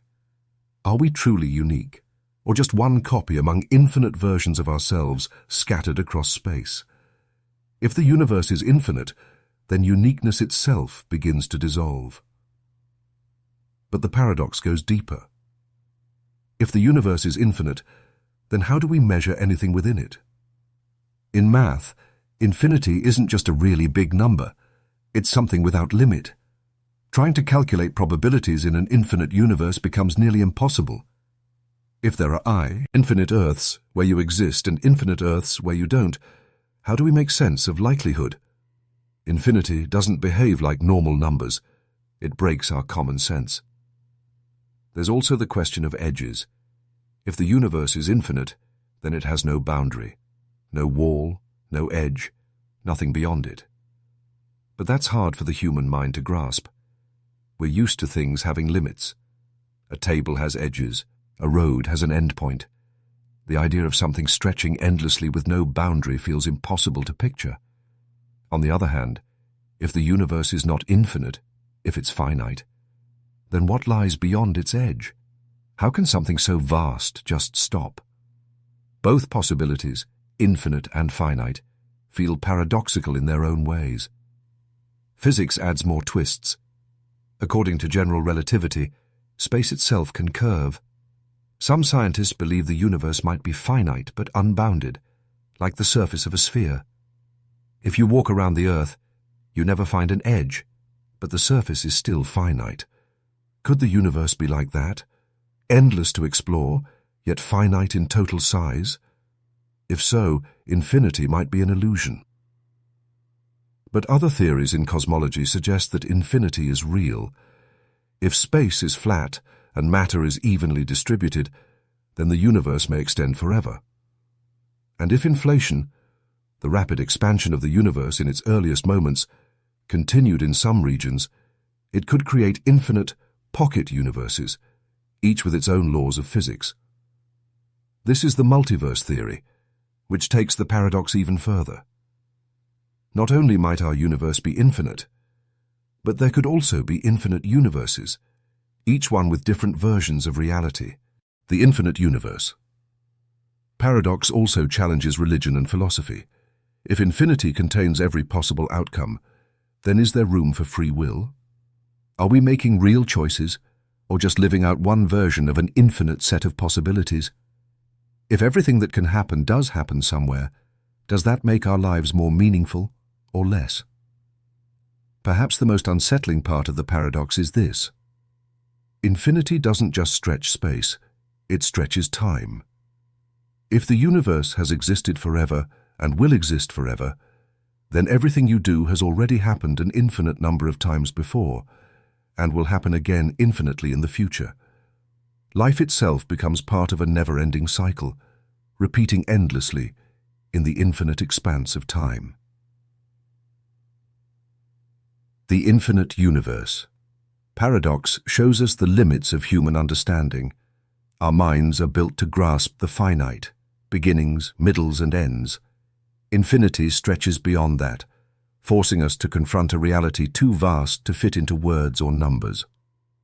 In the end, whether the universe is infinite or not, the paradox leaves us with a humbling thought. Either reality goes on forever, with endless copies of ourselves scattered across space, or it has an edge that we cannot yet comprehend. Both possibilities are astonishing, and both remind us just how small we are in the face of the cosmos. The Nothingness Paradox. Close your eyes for a moment and try to imagine nothing. Not empty space, not darkness, not even a blank void. True nothingness. No space, no time, no matter, no energy, no laws of physics, nothing at all. It's almost impossible to picture, isn't it? Our minds can imagine emptiness, but emptiness is still something. Nothingness, true nothingness, is beyond our comprehension. And yet, here's the paradox. If nothingness is possible, then why does the universe exist? Why is there something rather than nothing? This is the Nothingness Paradox, one of the deepest questions in philosophy and science. Let's think about it. Everything we know has a cause. A tree grows from a seed. A building rises from materials. A child is born from parents. We are used to things coming from other things. But when it comes to the universe itself, we run into a problem. If the universe exists, what caused it? And if something caused it, what caused that? If we keep asking, we're pushed further and further back until we face the ultimate question. Why does anything exist at all, instead of nothing? Some philosophers argue that nothingness is impossible. They say that existence is fundamental. It cannot not exist. In this view, something has always existed in one form or another, whether it's matter, energy, or even the laws of mathematics. Existence is the default, and nothingness is just a concept that cannot actually be real. Others argue the opposite. They say that nothingness is simpler than something, and therefore more natural. After all, it seems strange that a vast, complex universe filled with stars, galaxies, and life should exist when the alternative, nothing, seems far easier. From this perspective, the real puzzle is not why nothing exists, but why something does. Science offers some intriguing possibilities. According to quantum physics, nothing is not truly empty. Even in a vacuum, tiny particles flicker into existence and vanish, a phenomenon known as quantum fluctuations. Some scientists propose that the entire universe may have sprung from such a fluctuation, that nothingness itself is unstable, and given enough time, something will always emerge. In this view, the universe could have arisen spontaneously from a state of apparent nothingness, without needing a cause. But this raises another question. If the laws of quantum physics allowed the universe to arise, then those laws themselves must have existed before the universe. And if the laws existed, then that's not truly nothing. It's already something. Which means the paradox remains. Religious and spiritual traditions often offer another explanation, creation by a divine being. In this view, the universe exists because a higher power chose to create it. But skeptics then ask, why does that higher power exist, instead of nothing? If God exists, what explains God? The paradox simply shifts from the universe to the creator. The Nothingness Paradox also touches on personal identity. Imagine if there were nothing at all, no space, no time, not even you. It's not just the absence of things, but the absence of possibility, of awareness, of meaning. And yet, here you are, existing in a universe filled with light, matter, thought, and life. Why should that be? Why should existence, against all odds, win over nothingness? Perhaps the paradox has no solution. Maybe existence is simply a brute fact. It just is. Or maybe our minds, built to navigate the world of somethings, are incapable of grasping what nothing truly means. Perhaps the very question collapses under its own weight. But whether it has an answer or not, the Nothingness Paradox is profound because it reminds us of the miracle of being.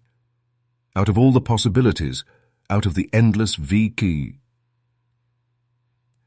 out of nothing, here we are, alive, conscious, able to ask the question. Existence itself may be the greatest mystery of all, the paradox of causality. Every day we live inside a web of causes and effects. You pour water into a cup and the cup fills. You strike a match and it lights. One thing leads to another in a chain we call causality, the principle that every effect must have a cause.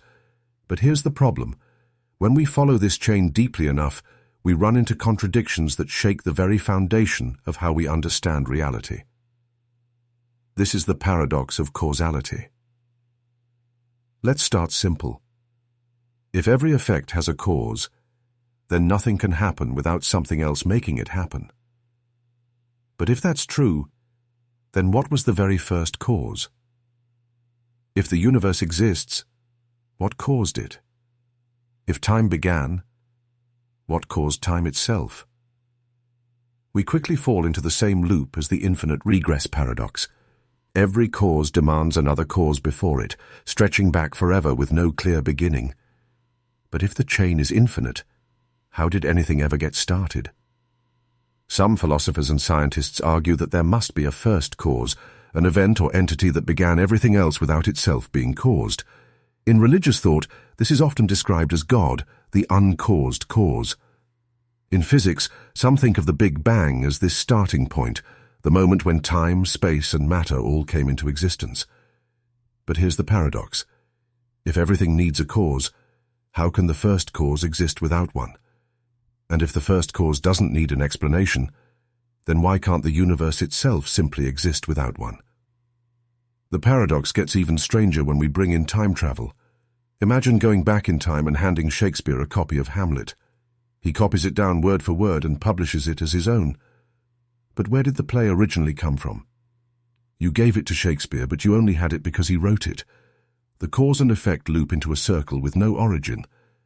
In this case, the paradox isn't about an infinite chain, but about a loop with no beginning at all. This type of puzzle is sometimes called a causal loop, where causes and effects chase each other endlessly. The problem is that such loops violate our sense of logic. We expect causes to come before effects, but in a loop, neither truly comes first, and both depend on each other. Quantum physics adds yet another twist. In the subatomic world, particles sometimes seem to affect each other instantly across vast distances, a phenomenon called quantum entanglement. It's as if the effect happens at the same time as the cause, with no delay. Even more strangely, some interpretations of quantum theory suggest that effects can ripple backward in time, meaning the present might influence the past. If that's true, then our neat picture of cause leading to effect begins to blur. The paradox of causality also touches on free will. If every action you take is caused by something before it, your genetics, your upbringing, your environment, your thoughts, then are you truly free? Or are you simply the product of an endless chain of causes reaching back before you were born? If causality rules everything, then choice itself may be an illusion. But if causality can be broken, then the universe becomes unpredictable, perhaps even chaotic. Some philosophers suggest that our very idea of causality might be flawed. Maybe the universe doesn't truly operate on strict cause and effect, but instead on patterns, probabilities, and relationships we don't yet fully understand. Others argue that causality is simply a tool our minds use to make sense of reality, a mental framework that doesn't necessarily reflect how the universe actually works. The paradox of causality forces us to confront the possibility that reality has no clear beginning, no ultimate explanation. Maybe everything is part of an infinite chain, or maybe the first cause exists outside of time and reason altogether. Either way, the paradox reveals the limits of human logic. We crave origins, but the universe may not have one that fits our expectations. In the end, causality is what makes life seem orderly and understandable, but the paradox reminds us that the deeper we dig, the less stable that order becomes. Whether the universe has a first cause, an infinite chain, or a circular loop, the mystery of causality points to something profound. Reality itself may be stranger than cause and effect can explain. The Bootstrap Paradox. Imagine this. One day you find a mysterious book on your doorstep. It's a complete guide to building a time machine. You study it, follow the instructions, and after years of work you finally succeed. You build the machine. Excited, you travel back in time, carrying the book with you. Once there, you accidentally leave the book behind. Years later, a younger version of yourself finds it on their doorstep, just as you once did. Here's the question. Where did the book originally come from? This is the Bootstrap Paradox, one of the strangest riddles of time travel. It describes situations where something, an object, a piece of information, or even a person, exists without ever having been created. It comes into being by looping through time with no clear point of origin. The name comes from the old expression, pulling yourself up by your bootstraps, which describes doing something impossible. In this case, the paradox suggests that something can bring itself into existence, an effect that is also its own cause. There are countless versions of this puzzle in science fiction. A musician learns a famous song from an older version of themselves, then later travels back in time to teach it to their younger self. Who wrote the song in the first place? A scientist receives blueprints for a machine from their future self, builds it, and later goes back in time to deliver those same blueprints to their past self. Who actually invented the machine? The loop closes on itself with no clear beginning. At first, this might sound like clever storytelling, but it raises profound questions about causality and reality. Normally, we think of cause and effect as a straight line. A causes B, B causes C, and so on. But in the Bootstrap Paradox, the line folds into a circle. The effect creates the cause, and the cause creates the effect. Neither comes first, and both depend on each other. One possible explanation is that such loops are logically impossible, that the universe simply doesn't allow them. Some scientists argue that the laws of physics prevent paradoxes like this from happening through something called the Novikov self-consistency principle. According to this principle, time travel may be possible, but only in ways that don't create contradictions. If you try to create a bootstrap loop, the universe will find a way to stop you. The book gets lost, the blueprints are destroyed, or the machine breaks down. But others suggest that bootstrap loops might actually be possible. In fact, some interpretations of quantum physics leave room for them. If so, then reality itself might allow objects and information to exist without a true origin, simply looping through time forever. This leads to a deeper puzzle. If something exists in a bootstrap loop, is it really created? Take the Book of Blueprints, for example. If no one ever wrote it, can we say it truly exists in the same way as something with a clear origin?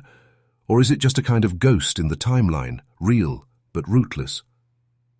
The paradox also challenges our sense of free will. If you only built the time machine because you found the book, and you only had the book because you built the time machine, then are you really making choices at all? Or are you trapped in an endless cycle, destined to repeat the same actions forever? On a larger scale, some scientists have even speculated that the universe itself could be a kind of bootstrap paradox. What if the universe was created by something in its own future? What if existence is self-contained, with no external cause, looping back on itself eternally? It's a radical idea, but one that shows how deeply this paradox can shake our understanding of reality. The Bootstrap Paradox forces us to rethink what it means for something to exist, to be created, and to have a cause. It blurs the line between past and future, between origin and effect, until they collapse into a circle with no clear beginning. Whether or not time travel ever becomes real, the paradox shows us that our ordinary ideas about time and causality may only scratch the surface of a much stranger reality. The Twin Paradox. Imagine two twins, born at the same time and identical in every way. One twin stays on Earth, living an ordinary life. The other boards a spaceship and blasts off into space at nearly the speed of light. Years later, the traveling twin returns to Earth and meets their sibling again. To their shock, they discover that they are no longer the same age. The twin who stayed on Earth is much older, while the one who traveled is still young. This is the Twin Paradox, a puzzle that emerges directly from Einstein's theory of relativity. It challenges our basic sense of time, the belief that it flows at the same rate for everyone, everywhere. Here's the science behind it. According to relativity, time is not absolute.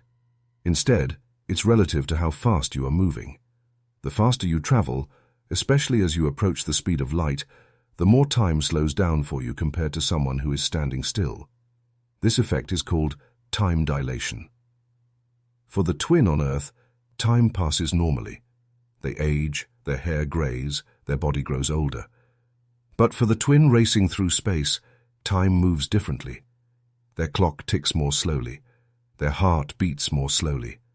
Their entire aging process is stretched out. From their perspective, the journey feels normal, maybe just a few years.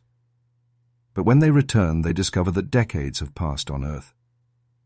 At first glance, this sounds impossible. How can two people starting at the same moment end up with different ages? Isn't time universal?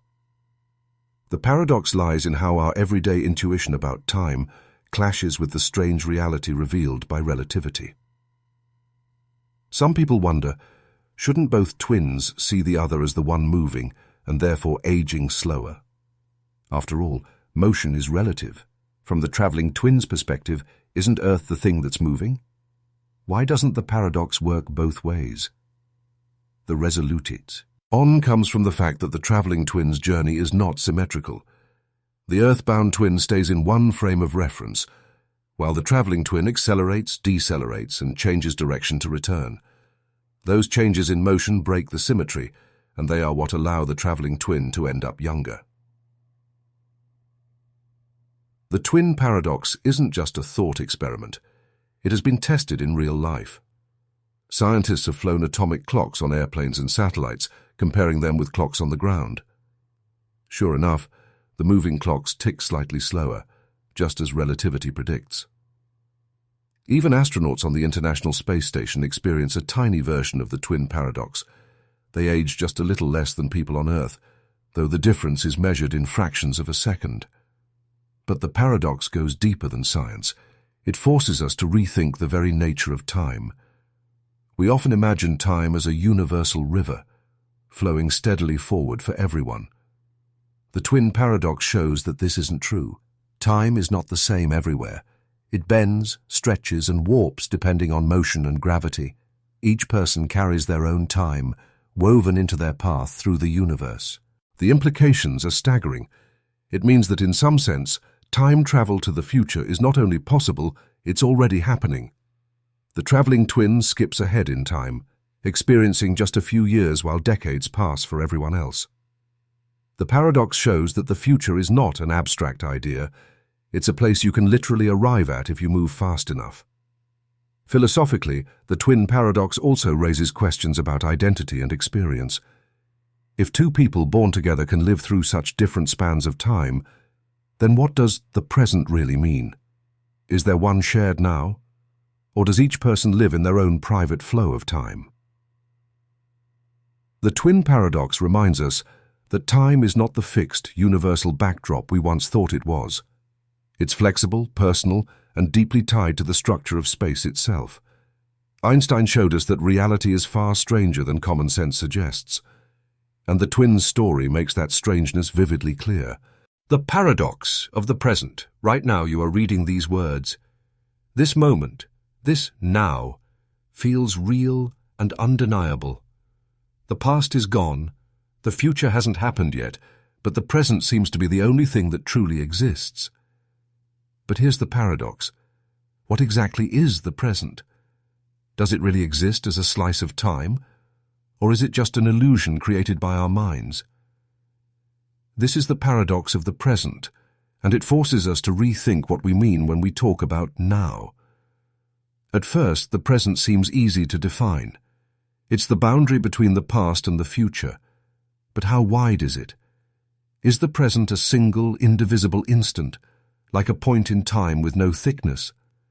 If so, then it vanishes the moment you try to grasp it. A mathematical point has no size, and an instant has no duration. If the present is just a point, then we never truly live in the present. By the time we notice it, it has already become the past. On the other hand, if the present has some duration, say a second, a minute, or even longer, then it contains both moments that are already past and moments that are not yet future. But how can something be both past and future at the same time? The very idea collapses into contradiction. Philosophers have wrestled with this puzzle for thousands of years. St. Augustine, in the 4th century, reflected on time and admitted that he knew what it was until someone asked him to explain it. Then it slipped through his fingers. The present, he said, seems real, but disappears when we try to define it. Modern science doesn't make things any easier. According to Einstein's theory of relativity, there is no universal present. Time is relative to motion and gravity, meaning that what counts as now for you may not be now for someone else moving through space at a different speed. Two events that seem simultaneous to one observer may happen at different time, as for another. In this view, there is no single shared present that everyone experiences together. Instead, each observer has their own slice of time, tied to their perspective in the universe. This leads to a shocking possibility. Maybe the present doesn't exist in any special way at all. Maybe past, present, and future all exist equally, what some call the block universe theory. In this view, time is like a giant four-dimensional landscape.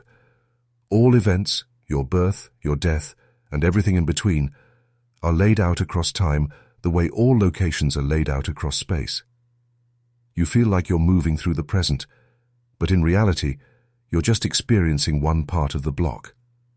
The flow of time is an illusion created by consciousness. But that raises another question. If past and future are as real as the present, then why do we only ever experience now? Why can't we remember the future the way we remember the past? Why does the present feel special if in reality it might not be? Some scientists suggest that the present is tied to entropy, the tendency of disorder in the universe to increase. The arrow of time, they say, points from low entropy to high entropy, and our perception of now comes from that direction of flow. Others think the present is simply a construct of the human brain. Your mind takes in sensory information, processes it, and builds a coherent picture of the moment. But by the time your brain finishes processing, the actual events have already passed. What you call the present may just be a delayed reconstruction of the past. This is unsettling. If the present is an illusion, then what are we really living in? Are we ghosts wandering through a block of space-time, clinging to the illusion of now, because that's the only way our minds can make sense of existence? Yet, paradoxically, the present also feels like the only thing that's truly real. You can't live in the past. It's already gone. You can't live in the future. It hasn't arrived. All you ever have is this moment. Even if now slips through your fingers logically, it is still the stage where your life unfolds. The paradox of the present shows us that time is stranger than we imagine. What feels immediate and undeniable may be nothing more than a trick of perception. But whether the present is real or illusory, it is still where love happens, where choices are made, and where life is experienced. And maybe that's what matters most. not solving the paradox, but living fully in the mystery of now. The reality perception paradox. Look around you right now. The room, the objects, the sounds, even the feeling of your body. It all seems immediate and real. But here's the question. Are you truly perceiving reality as it is? Or are you only experiencing a filtered, distorted version of it created by your mind? This is the reality perception paradox, and it challenges the trust we place in our own senses. At first, perception feels reliable. You see a chair, you touch it, you sit on it, and it holds your weight. Surely that proves the chair is real. But when we dig deeper, cracks begin to appear in this certainty. Take vision, for example. Light bounces off objects and enters your eyes, where it is transformed into electrical signals. Those signals travel through the optic nerve into your brain, which then constructs an image of the world. But what you see is not the world itself. It's your brain's interpretation of signals, and sometimes the brain gets it wrong. Optical illusions are the clearest proof. Two lines that are actually the same length appear different. Colors seem to shift depending on context, or static images seem to move. If your brain can fool you in small ways, how do you know it's not fooling you in bigger ways all the time? The same applies to other senses. Your ears don't hear sound directly. They detect vibrations in the air, which your brain translates into the experience of sound. Taste and smell are just chemical reactions. Touch is just nerve signals. Everything you perceive is second-hand, transformed, filtered, and reconstructed. You never experience reality directly. You only experience your brain's version of it.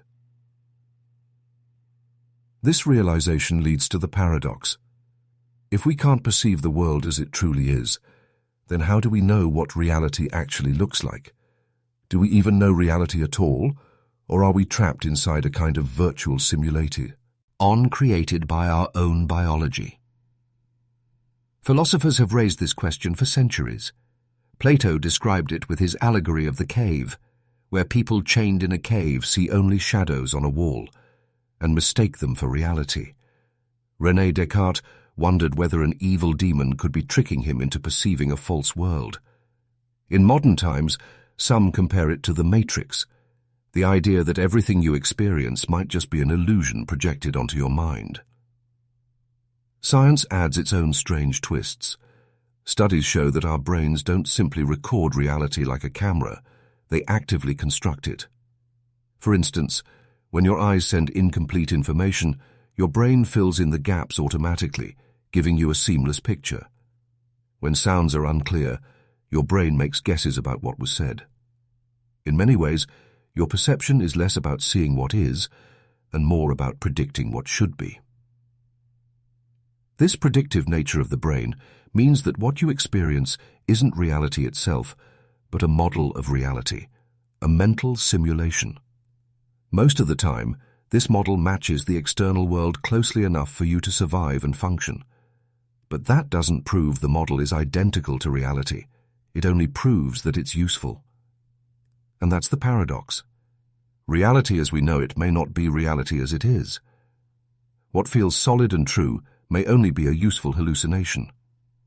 As neuroscientist Anil Seth puts it, perception might just be a controlled hallucination that your brain generates and updates with sensory input. This also raises questions about consensus. If multiple people see the same object, does that prove it's real? Or could it just mean that our brains, built in similar ways, produce similar illusions? Even when we agree on what we see, it might not reflect the ultimate truth of the world, but rather the shared limitations of human perception. The reality. Perception paradox goes even further. What if reality is far stranger than anything we can perceive? Dogs hear sounds we cannot. Bees see ultraviolet light invisible to us. Bats navigate with echolocation. Each species lives in its own perceptual bubble, its own version of reality. Humans are no different. Our senses reveal only a tiny slice of the universe. Beyond that slice may exist forms of reality we cannot even imagine. So, What does this mean for us? Should we despair, believing we can never know what's real? Or should we marvel that, despite our limits, we have created science, art, and knowledge within this filtered reality? Maybe the paradox doesn't weaken reality. Maybe it deepens it. After all, even if we don't perceive the universe directly, our perceptions still shape the world we live in, the choices we make, and the meaning we create.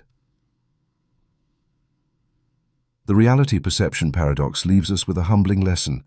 The world we see may not be the world as it truly is, but it is the world we must live in. Perhaps reality is not about what exists out there, but about the rich experience we create in here. And maybe, just maybe, that's what makes human consciousness so extraordinary. The infinite mirror paradox. Stand between two mirrors facing each other, and you'll see something strange. A corridor of reflections stretching out into eternity. Your image repeats again and again, shrinking smaller and smaller, disappearing into the distance. At first it seems like just a neat trick of optics, but look closer, and the simple mirror illusion raises profound questions about infinity, perception, and the nature of reality. This is the infinite mirror paradox. On the surface it seems straightforward. Each mirror reflects not only you, but also the other mirror, which reflects you again, and so on, in a never-ending cycle. It feels like you're staring into infinity. But here's the paradox. The infinity you see isn't really infinite. The reflections get dimmer and blurrier as they stretch into the distance, eventually fading away. Theoretically, the reflections could go on forever, but in practice, they don't. Light weakens, imperfections distort, and eventually, the infinite corridor ends. So is it truly infinity you're seeing, or just an illusion of infinity? This puzzle leads to a bigger question. What does infinity really mean in our physical universe? Infinity, as an abstract concept, is endless, no limits, no boundaries. But in the physical world, nothing seems to last forever. Mirrors aren't perfect. Light has limits. Space itself may or may not be infinite. So when we stare into those mirrors, are we seeing infinity, or are we just seeing the mind's projection of it? The infinite mirror paradox also reveals something about perception. When you look into that endless tunnel, you're not actually seeing infinity. You're seeing a recursive loop, where each image is a copy of the last. In other words, it's not infinity itself, but repetition giving the illusion of infinity. This forces us to ask, how many other infinities in our lives are real? Lie just illusions created by repetition, recursion, or perspective? But the paradox doesn't stop there. Think about identity.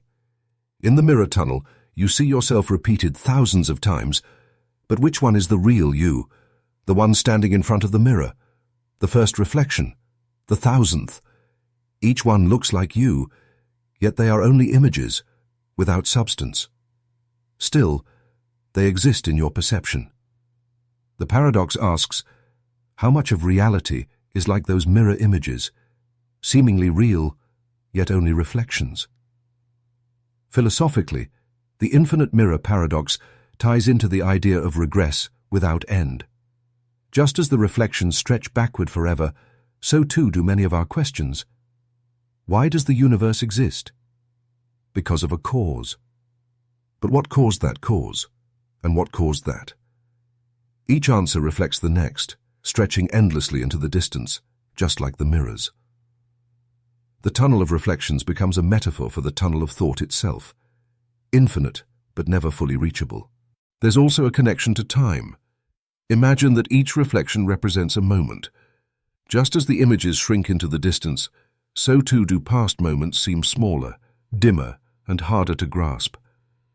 The mirror tunnel becomes a visual metaphor for memory and history, infinite in principle, but fragile and fading in reality.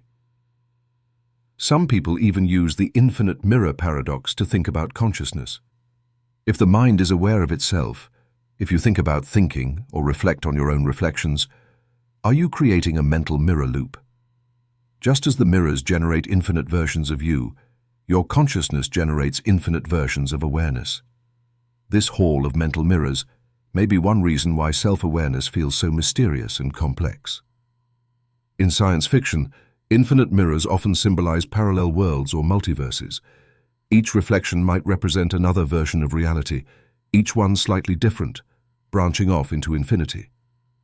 But here's the paradox. Just like the reflections, these universes might only exist as possibilities, as images in the mind, rather than as tangible realities. The infinite mirrors tease us with the idea of endless worlds, but they may only show us the boundaries of perception. The infinite mirror. Paradox is powerful because it takes something ordinary and turns it into something profound. Two simple mirrors reveal the mysteries of infinity, the fragility of perception, and the endless loops of thought and existence. It reminds us that infinity is not just a mathematical concept. It is an experience, something we can glimpse in the reflections of a mirror, in the endless questions of philosophy, and in the vastness of the universe itself. And perhaps that's the lesson. The tunnel you see in the mirror may not be true infinity, but it reveals the human fascination with the infinite, our desire to peer into the endless, even if we can never fully reach it. The wave-particle duality paradox. For centuries, scientists asked a simple question: what is light? Some thought it was made of tiny particles. Others argued it was a wave, like ripples on water. Experiments supported both ideas at different times, leading to heated debates. But in the 20th century, something shocking was discovered. Light is both a wave and a particle, depending on how you observe it. This is the wave-particle duality paradox, and it doesn't just apply to light, it applies to all matter, including you. Let's start with the particle view. In 1905, Albert Einstein showed that light could be thought of as little packets of energy, called photons. These photons behave like particles. They can knock electrons off a metal surface, like tiny billiard balls colliding. This explained the photoelectric effect and won Einstein the Nobel Prize.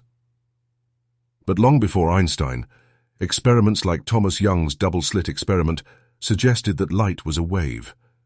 In this experiment, light passes through two thin slits and shines onto a screen. If light were made only of particles, you would expect to see two bright spots. Instead, what appears is an interference pattern, a series of light and dark stripes, like ripples overlapping in water. This is classic wave behavior. Here's the paradox. When you send light through the slits, it behaves like a wave. But if you place a detector to check which slit each photon goes through, the interference pattern disappears, and the photons behave like particles. It's as if light decides how to behave depending on whether or not it's being watched. And it doesn't stop with light. In the 1920s, experiments showed that electrons, the building blocks of matter, also display wave-particle duality. Fire electrons at the double slits, and you see the same interference pattern, as if each electron is both a particle and a wave at the same time. Yet the moment you try to observe them directly, they collapse into particle-like behavior. This raises profound questions. How can something be both a particle and a wave? How can matter, the very stuff that makes up the universe, change its behavior depending on observation? Does reality exist independently, or is it somehow shaped by the act of measurement? Quantum physics provides one answer. Objects at the smallest scales don't exist as definite particles or waves until they are measured. Instead, they exist in a superposition, a spread of possibilities described by a mathematical wave function. When we measure them, the wave function collapses into a definite outcome. In other words, before observation, particles are not in one place or another. They are in many possible states at once. The act of measurement itself seems to decide reality. This is where the paradox deepens. If observation determines behavior, what does that say about reality when no one is looking? Is the universe undecided until it is observed? Some interpretations of quantum mechanics, like the Copenhagen interpretation, embrace this view. Reality at the quantum level is not fixed, only probabilities that solidify when measured. Others, like the many worlds interpretation, suggest that the wave function never collapses at all. Instead, every possible outcome happens, branching into parallel universes. The wave-particle duality paradox challenges the very idea of an objective reality. We are used to thinking of the world as existing independently of us, with objects having definite properties whether we look at them or not. But quantum experiments suggest that the line between observer and observed is blurry, and reality may not exist in a definite form until interaction occurs. And here's where it gets personal. Wave-particle duality applies not just to photons or electrons, but to all matter. In principle, even large objects like baseballs, cats, or humans should have both wave and particle properties. We don't notice it in everyday life because the wave effects are tiny for large objects. But at the quantum scale, the paradox is unavoidable. Philosophically, the paradox is unsettling. Are we co-creators of reality, collapsing possibilities into facts with our active observation? Or is there a deeper layer of reality beyond our current understanding, where wave and particle behavior are simply two sides of the same hidden truth? The wave-particle duality. Paradox reminds us that the universe is not always what it seems. Light is both a wave and a particle. Matter is both definite and indefinite. And reality itself may depend on how we look at it. The closer we peer into the fabric of existence, the stranger and more mysterious it becomes. The paradox of artificial intelligence. For centuries, humans have dreamed of creating machines that can think, reason, and act like us. Today, with advances in computing and AI, that dream is closer than ever. But as we approach it, we encounter a deep contradiction. If we succeed in building true artificial intelligence, will it be under our control, or will it surpass us? And if it surpasses us, can we even call it artificial anymore? This is the paradox of artificial intelligence. On one hand, AI is designed by us, programmed with code, trained on data, and built from circuits and algorithms. It is a human creation. Yet on the other hand, the goal of AI is to make it independent, able to learn, adapt, and make decisions without needing constant human input. But the moment a machine can think and act on its own, it raises a paradox. How can something we created become something we no longer fully control? One side of the paradox is about intelligence itself. We often define intelligence by our own human standards: problem-solving, creativity, self-awareness, reasoning. But if an AI reaches or surpasses human intelligence, then it may think in ways we cannot understand. At that point, who is truly smarter, the creator or the creation? If AI outgrows us, can we still say we are the masters? Another side of the paradox is about dependence. We build AI to help us, to drive cars, diagnose diseases, write books, and even predict the future. But the more we rely on it, the less we use our own judgment. Imagine a future where every decision, from personal choices to global strategies, is guided by machines. Have we gained freedom, or have we lost it? The paradox is that a tool designed to empower us might ultimately make us weaker by taking away the very skills we wanted it to enhance. There is also the control problem. Suppose we build a super-intelligent AI, a machi, vastly smarter than any human. We might give it a simple goal, like make humanity happy. But how will it interpret that? It might decide the best way is to alter our brains chemically, forcing constant pleasure while stripping away freedom. Or if we tell it to protect humanity, it might conclude the safest way is to confine us, never letting us take risks.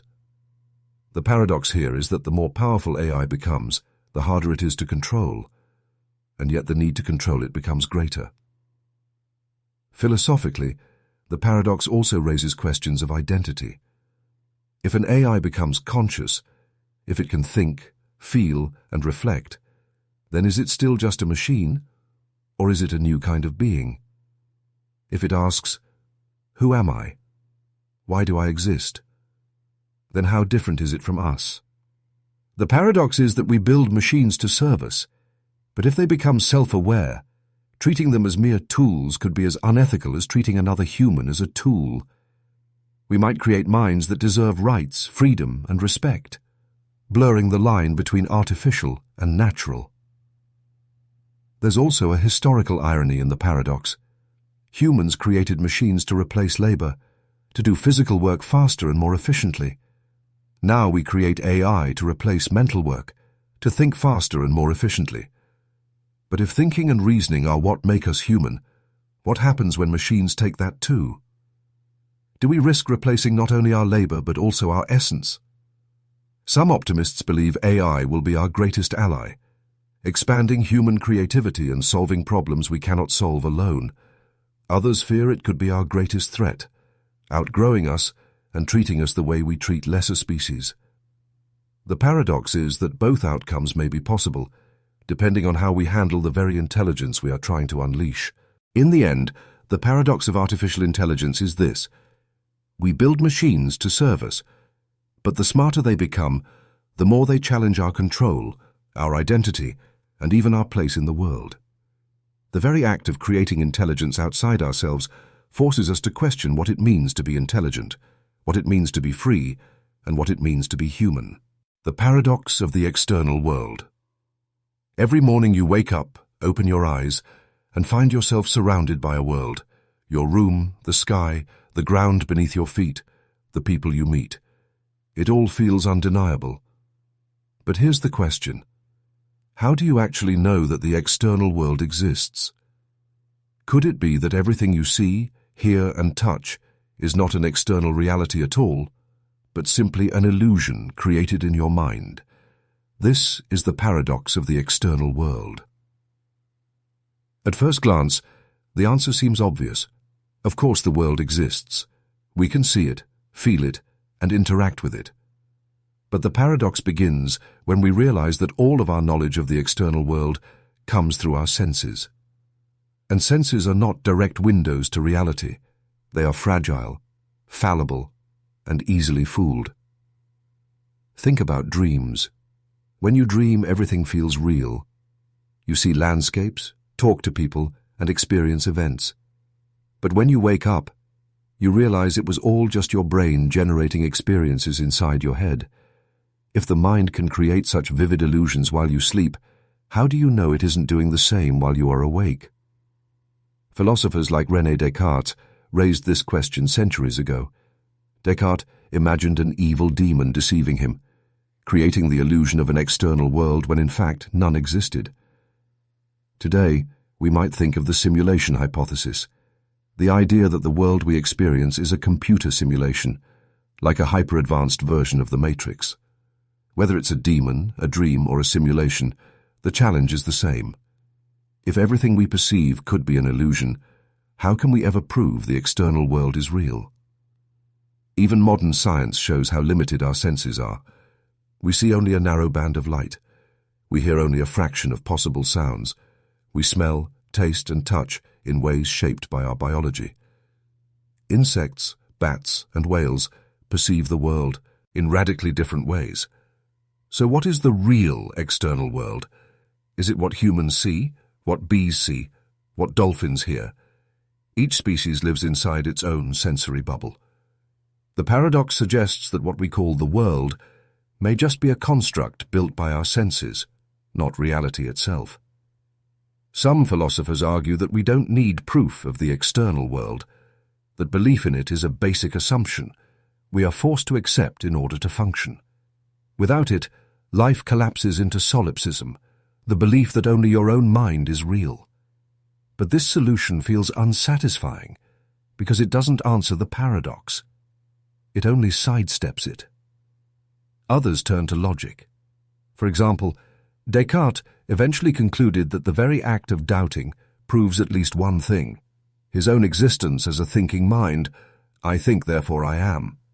From there he argued that a perfect God would not allow total deception, so the external world must be real. But skeptics point out that this assumes too much. What if reality is not what we think it is?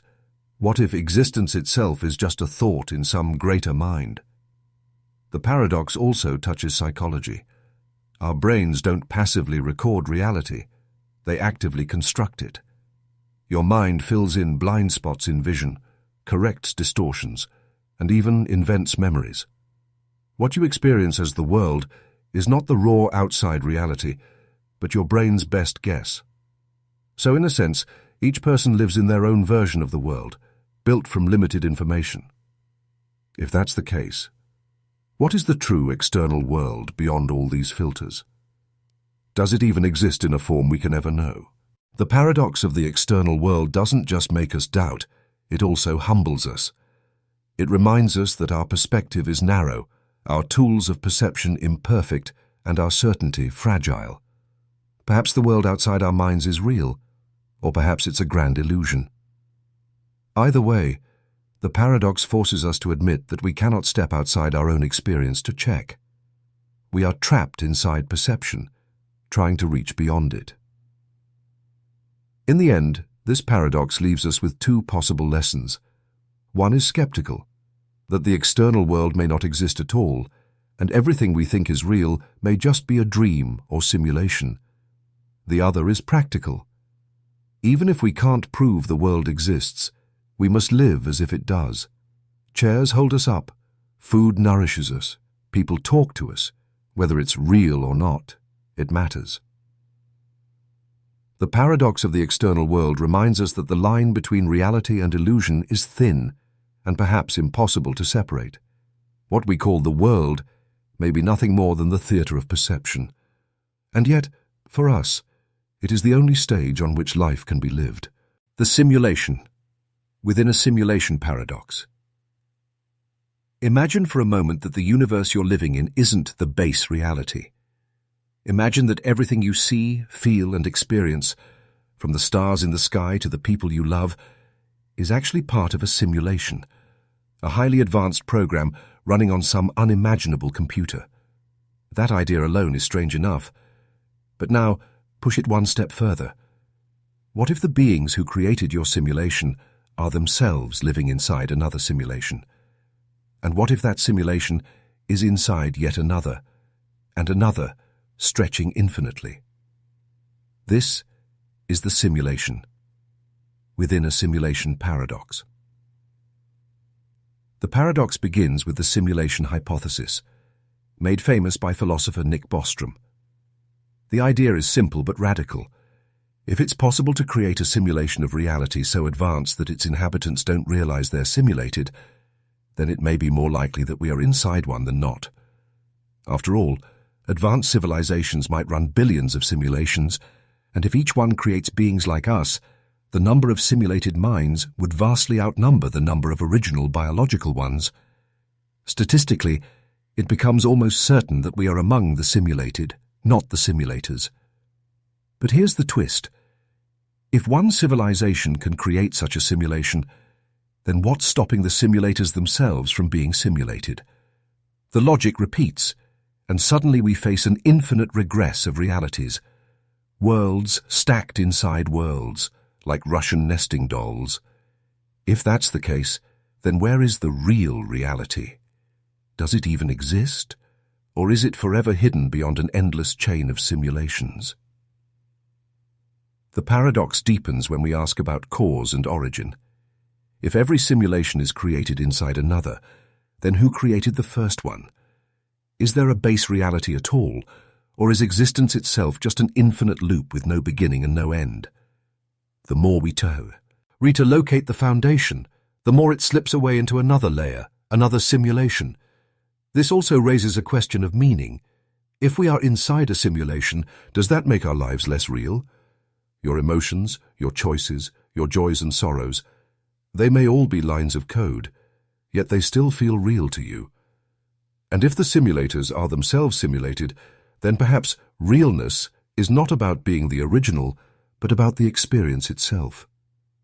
In that sense, even if reality is an endless chain of simulations, each layer may still hold meaning for those who live inside it. Technology already gives us a glimpse of this paradox. We create video games, virtual reality worlds, and AI-driven characters that live and interact inside them. Right now, those simulations are simple, but they're growing more complex. Imagine one day creating a world so advanced that its inhabitants have consciousness. To them, their world would feel as real as ours. If we can do this, why couldn't a higher civilization have already done the same to us? And what's to say they themselves aren't the product of yet another simulation? There's also the issue of detection. If we are in a simulation, could we ever prove it? Some scientists have speculated that the limits of physics, the speed of light, quantum uncertainty, even the discrete pixels of space-time, might be clues of a simulated universe. Others suggest that any attempt to detect the simulation could itself be part of the simulation, with the program hiding its own existence. If that's the case, the paradox isn't just about being simulated, but about being trapped in a system designed never to reveal the truth. Philosophically, the simulation within a simulation. Paradox mirrors older puzzles about reality. Plato's cave, Descartes' demon, even solipsism. All suggest that what we experience might not be the true external world. The simulation idea just updates the old questions with modern technology. But the twist of infinite simulations makes the paradox even more haunting. Maybe there is no base reality at all. Maybe existence itself is recursive, forever creating and being created. In the end, the simulation, within a simulation paradox, doesn't just make us question what reality is. It makes us question whether reality even needs a foundation. If each layer feels real to its inhabitants, perhaps that's enough. Maybe meaning doesn't depend on being in the original world, but in how we live within the world we experience. Still, the paradox lingers. If our reality is simulated, and that simulation is simulated, and so on without end, then the search for ultimate truth may itself be endless, an infinite mirror, reflecting forever with no final answer. The paradox of existence. Why does anything exist at all? At first, this question seems almost too simple. The world exists because we see it, because we live in it. The universe exists because it's all around us. But when you look deeper, this question becomes the most haunting paradox of all. Why is there something rather than nothing? Why is there a universe instead of empty non-existence? This is the paradox of existence, and it cuts to the very root of reality. Think about it this way. Every explanation we give for existence relies on something else that already exists. For example, you might say the universe exists because of the Big Bang. But then what caused the Big Bang? Maybe quantum fluctuations in a vacuum. But then what caused the vacuum? Each answer pushes the problem one step back, never reaching a true beginning. It's like a chain of dominoes stretching endlessly. But who set the first one in motion? This is where the paradox emerges. If existence has a cause, then what caused that cause? And if existence has no cause, then how can it exist at all? Both options seem impossible, yet one must be true. Philosophers and scientists have wrestled with this paradox for centuries. Some argue that the universe doesn't need a cause. It simply is. In this view, existence is a brute fact, something that requires no further explanation. But others find this unsatisfying. How can something as vast and complex as the universe just exist with no reason? Religious traditions often resolve the paradox by pointing to God, an eternal, necessary being who exists outside of time and causes everything else. But this only shifts the question, why does God exist? If the answer is that God exists necessarily, then why couldn't the universe itself exist necessarily? The paradox refuses to go away. Modern physics offers some wild possibilities. Some theories suggest that our universe is one of many in a multiverse, each one bubbling into existence from quantum fields. But even then, the question remains, why does the multiverse exist at all? Other scientists suggest that the universe could have created itself, that time itself began with the Big Bang, so there was no before in which a cause was needed. But does that truly solve the paradox, or does it just shift the mystery into a form we can't fully grasp? There's also the possibility that nothing may be impossible. Maybe pure non-existence is not a real option. Perhaps something must exist, not because of a cause, but because nothingness is unstable or meaningless. If so, then existence is not surprising at all. It's inevitable. But then we must ask, why this existence? Why a universe of matter, energy, life, and thought, instead of some other form? The paradox also touches deeply on human experience. If the universe exists without reason, does that mean our lives have no purpose? Or does it mean that we are free to create our own? Perhaps existence is not something to explain, but something to embrace, a mystery that makes our lives precious because they are. Philosophically, the paradox of existence reminds us of the limits of human thought. Our minds are built to look for causes, reasons, and explanations. But when we ask about the ultimate cause of existence, we may be reaching beyond what our minds can handle. The paradox may not have a solution at all. And yet, it is the very question that gives meaning to philosophy, science, and religion. Imagine standing on the edge of nothingness and asking, why is there something instead? That question echoes through every culture, every era, every human heart. It is the paradox that gives birth to wonder, curiosity, and the search for truth. In the end, the paradox of existence leaves us with awe. Maybe existence has no reason. Maybe it has a reason we can never comprehend. Or maybe the paradox itself is the answer. That the deepest truths cannot be solved like puzzles, but only lived. Because whether or not we can explain why the universe exists, the undeniable fact is, it does. And so do we. And that, in itself, may be the greatest mystery of all.